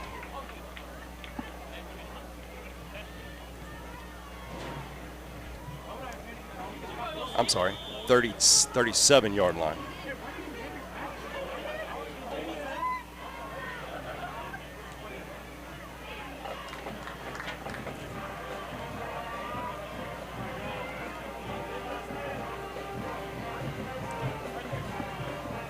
I don't believe they've got all the personnel out on the football field. There's the 11th player. We need a center. Yeah, that was number 63, Jordan Williams, center, running out there. It's going to be delay of game. Delay of game is going to put the Knights back on the 32-yard line. As the younger team makes their way on the football field, you don't want to play behind the sticks too much, do you? Oh, absolutely not. But again, at this point, you're more concerned about burning clock and getting out with the win. Here we go. Hands off to the running back there in the backfield. Saw this kid was able to play on Monday night. Sanders on the run there. Number 34. Matario Sanders. Did I get that name right? Matario. I would go with Matario. Matario. Second down, 14 after a yard pickup. Lefkowitz as well as Calvert are your receivers to this near side. Low snap. Sanders will get the handoff again, gets thrown back and loses about 3 yards on the play. I'm looking at the defensive players on the field for Seminary, and I don't know if they've subbed out any yet, Lee. Bring up third down and 17. So that even makes it tougher when you got a younger squad in there going up against the starters. Yeah. But again, right now, you're not wanting to embarrass anybody. You're not wanting to run the score up. You're more concerned with preserving your starters, letting some of your younger guys, your backups, get some playing time, and just milking this clock. We're down inside of 5 minutes. Again, 40-14 with Lauderdale over Seminary. Low snap. Quarterback runs into his running back, and nothing to gain there. It's going to bring up fourth down, 17 to go. Looks like we're going to see our second punt of the night for the Knights. I thought that was a flag, but it was a towel. Yeah, and it was thrown by one of our players. So if he had a flag in his pocket, that would have been, we'll say, entertaining.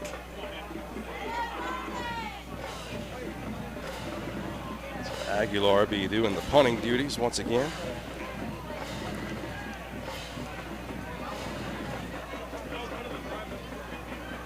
Finally get a return man. I was going to say, snap it now while they have 12 on the – they did.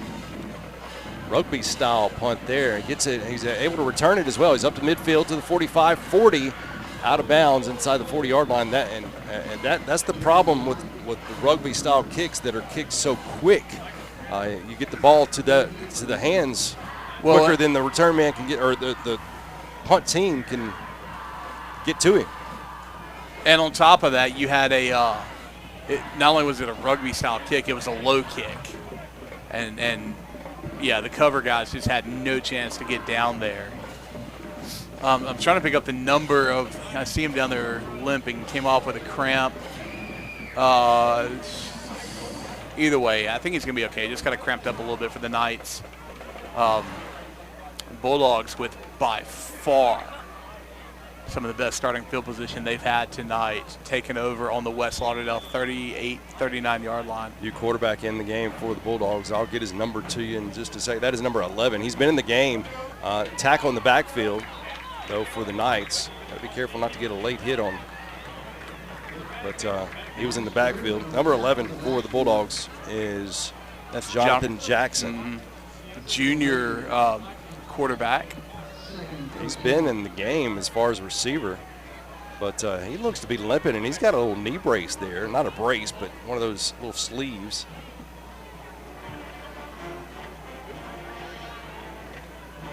Three minutes, 20 seconds left to go in the game.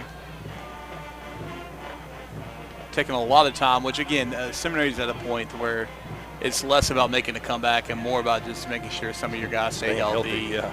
2 receivers left, 2 receivers right. Makes the pitch off to that far side. Makes the connection, but about a 3-yard loss. Yeah, that's going to go for a loss. As anytime you run those quick pitches out to the flat, they've got to be quick. If you let let it hang in the air like that one did. You give your defensive backs time to get back up there, and your receiver just had absolutely no chance of making any kind of play after catch. 3rd down, 14. Same formation for the quarterback, Jackson there. Looking to pass, rolls out to his right, and then goes back down the middle of the football field. And do we have us an intercept? No. No, batted back, but it almost made.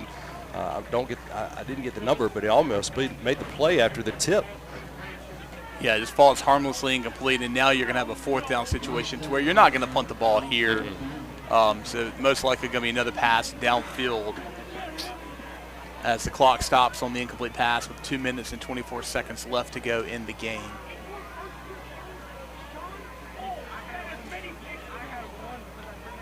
Same formation for Jonathan Jackson.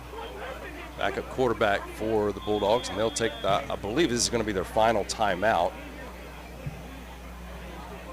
And we'll stay here in action. Good to see number 11, Cohen Peoples, back there out on the football field after taking that hit from his own man, Spencer, just a few moments ago. Yeah, both guys going for that interception ran hard into each other.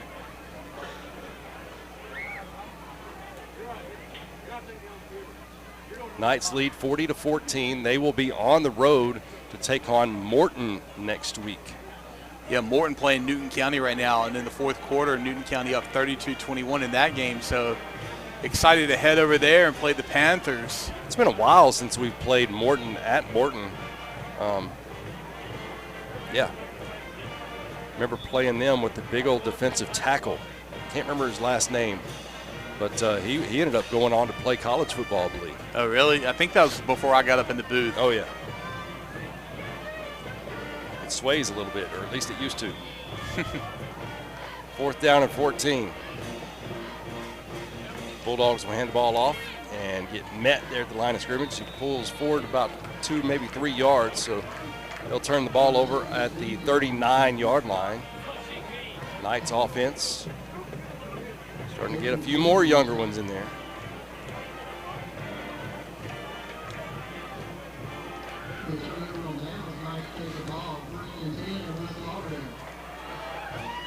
Yeah, defense just has played their hearts out all night. Offense has too.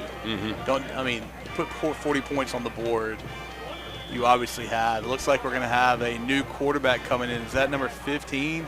Is that Jonathan Bunyard? Bunyard. Yeah, Jonathan Bunyard. 2 receivers to this near side. They'll move a double tight end set to that far side. Bunyard will hand it off. It looks like a flag here. I'm not sure what the flag was about. I think that was illegal motion. I think we may have had a guy still moving. Yeah, that's what they're going to call. And again, that happens when you have freshmen, when you have guys who have never really taken any live snaps. You got a quarterback who called for the snap without his guys being settled. But again, he's a freshman. But either way, that's going to bring up 1st and 15 with 2:09 clocks running now left to go in the game. Same formation for the Knights. Knights moving right to left. Bunyard hands the ball off, comes to this near side. Gets a couple of those yards back, a couple of those penalty yards back. That's going to be about a 4-yard pickup there, Lee.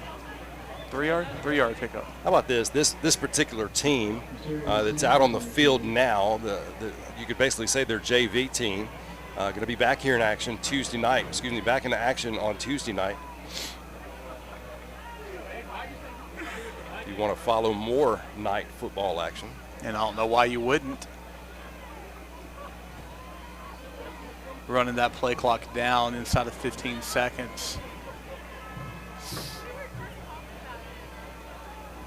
2nd down, 12, 2 receivers this near side. Bunyard will hand the ball off right up the middle. It's up to the line of scrimmage +1, so it'll be a 3rd down and 9 to go.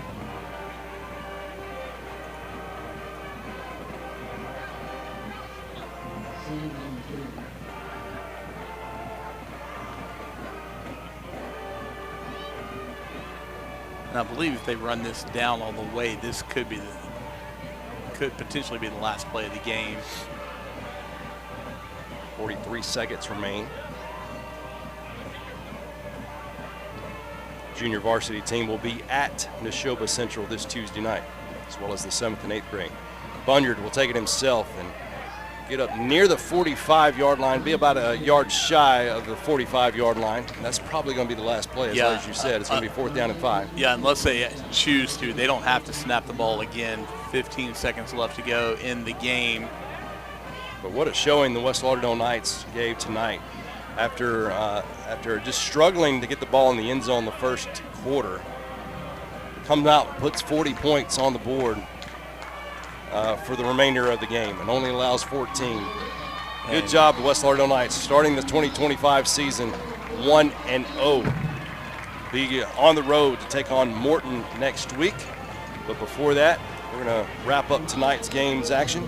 Some stats, go around the area as far as some scores as well. And we'll wrap up things here at the Kingdom. But a good job to the West Lauderdale Knights. 1-0 to begin the 2025 season. Fourth quarter, wrapping things up, being brought to you by All-Star Team Sports. We'll be back after this on Q101.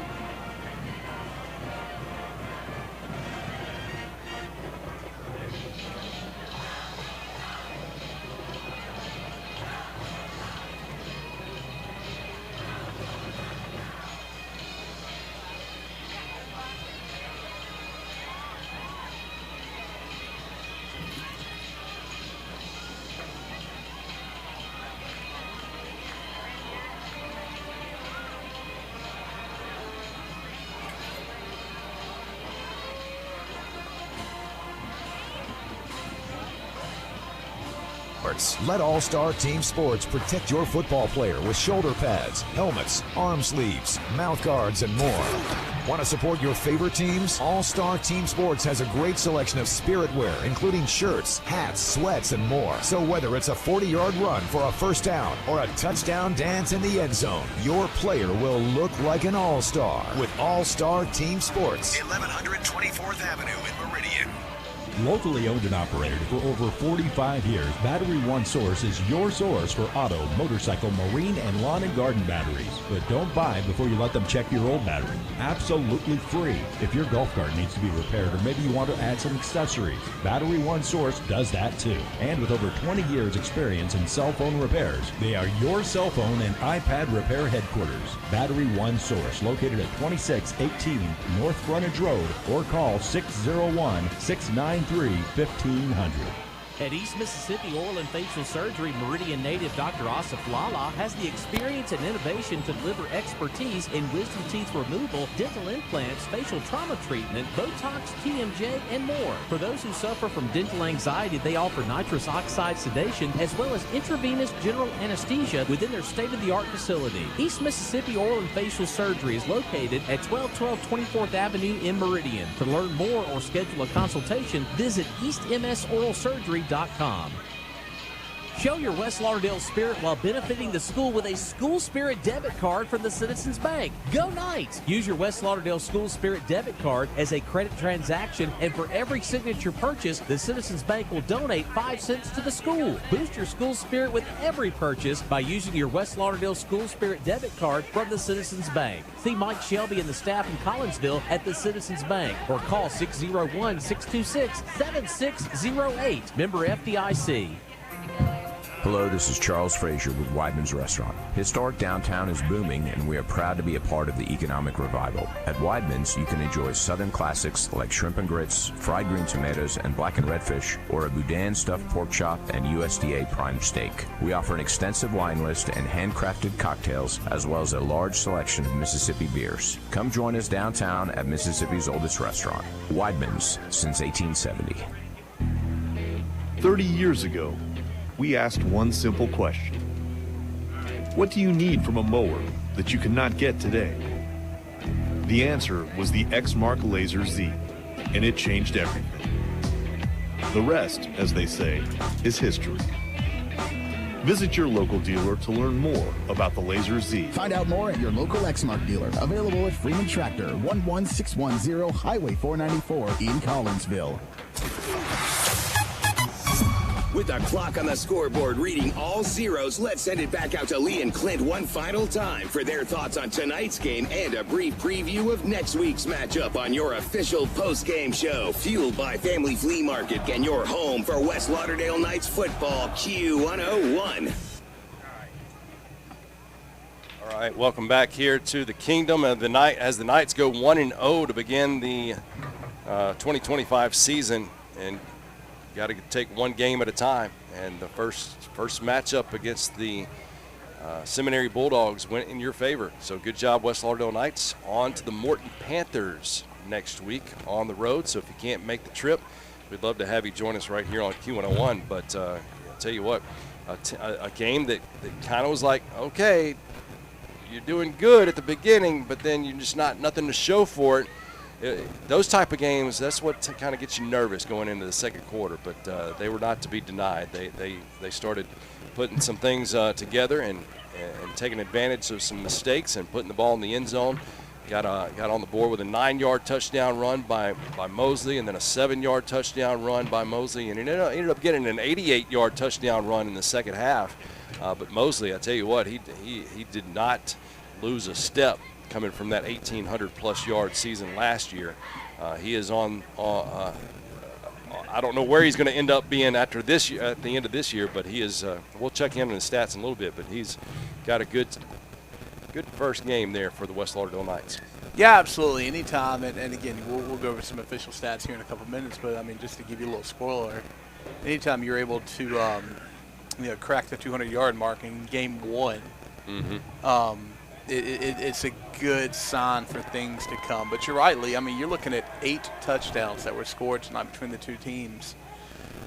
One of them in the fourth quarter, none in the first quarter. So everything happening in the second and third quarter. Yeah. And just excited to see the outcome. Whether you settle for an ugly win game one as long as you get the win. You're excited when you get a clean win like this. 28-7 was the score at halftime. 40-14 is what the final is. So congratulations again to the West Lauderdale Knights. Other scores as we take a look at the scoreboard being brought to you by East Mississippi Oral and Facial Surgery. Lamar all over Wayne County, 32-0. Lamar School, go ahead. Yeah, and I want to make sure we understand what we're talking about here. This is not Wayne Academy.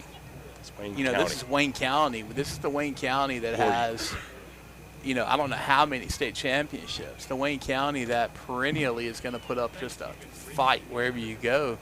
And Lamar just handled business against them tonight. Newton County over Morton, the team that two teams will face later on the season. One next week, the other one in the division a little bit later in the year. But 32-21 score currently.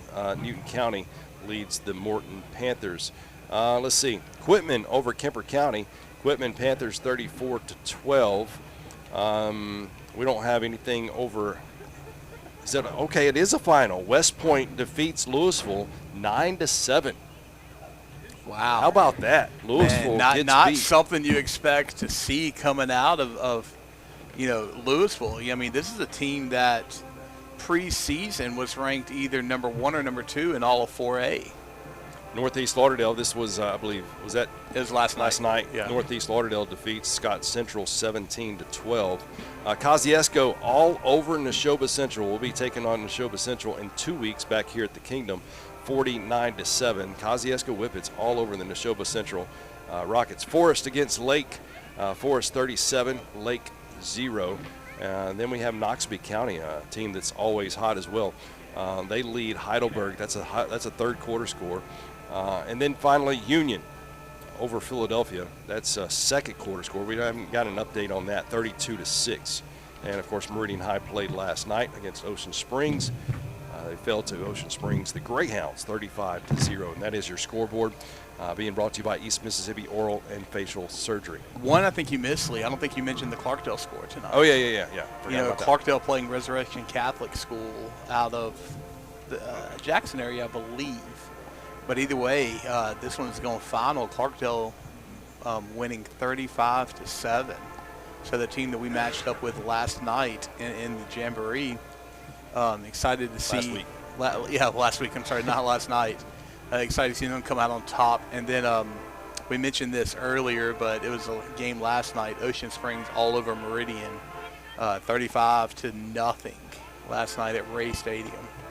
All right, as we continue the post-game show being brought to you by Family Flea Market on B Street, let's get some stats for you. Let's get some stats, in the game stats, and you've already kind of alluded to how many stats or how many yards Travion Mosley had, but let's go ahead and give them the rest of everything.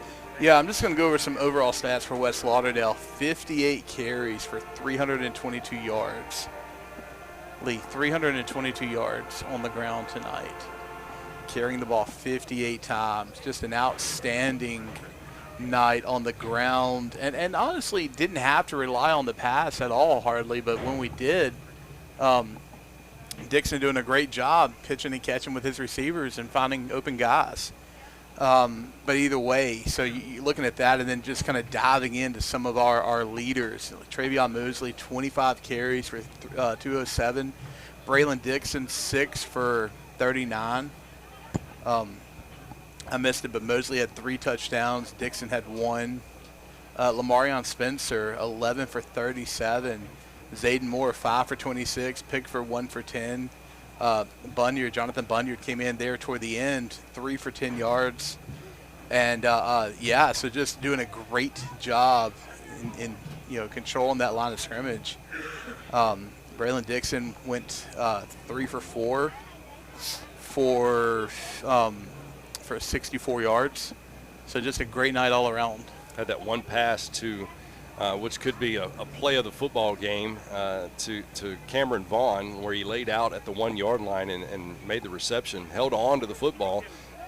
Everybody thought he got into the end zone, but he was just on that 1-inch line, I guess you would say. Mm-hmm. That was an awesome play. But all right, we got to choose a player of the game following those stats, and you can't. You don't have any other choice. The guy that put up 207 yards. For our Weidman's player of the game, you got to go with Travion Mosley. This guy, and I'm using that term. This man, he ran like a man tonight. Mm-hmm. He was not a high school kid. He played big boy football tonight, and as a result, and I'm going to be honest, I was torn. Travion Mosley, I think, was the obvious answer. But a close second to me, I'd have given it to the entire offensive line. Okay. They manhandled, for lack of a better phrase. And that was one of the most unknown things about the West Lauderdale Knights coming into the 2025 season were those 5 men up front. But for now, they're known now. Yeah. But talking about our player of the game, the Weidman's player of the game, Travion Mosley, congratulations again. 25 rushes, 207, 3 touchdowns. All right, let's wrap things up. Of course, next week, once again, we'll be on the road to Morton. How big of a trip is that? It's only like 40 miles. But it's going to be a big game. I'm excited about it. I've never been to Morton for a football game, so I'm excited about heading down there and just seeing how our guys do on the road. There's a difference between playing at home in an environment that is comfortable on a field that you know with your crowd at your back as opposed to going on the road. And that being said, man, we need the kind of crowd we had tonight over there. It's not that long of a drive. Make a night out of it. Seminary packed out the stands across the football field here at the Kingdom. We need to do the same thing at Morton next week as we travel to take on the Panthers. Good week this week, 40-14. We're going to wrap things up. For Andrew, this new guy on the stats, maybe he'll get on the mic next week. For Clint, for Ryan back there at the station, thank you very much for joining us. West Lauderdale football, congratulations to the Knights football team, 40-14. As we say good night, and we'll see you next week, 6:30 here on Q101. We now rejoin our regularly scheduled programming on Q101.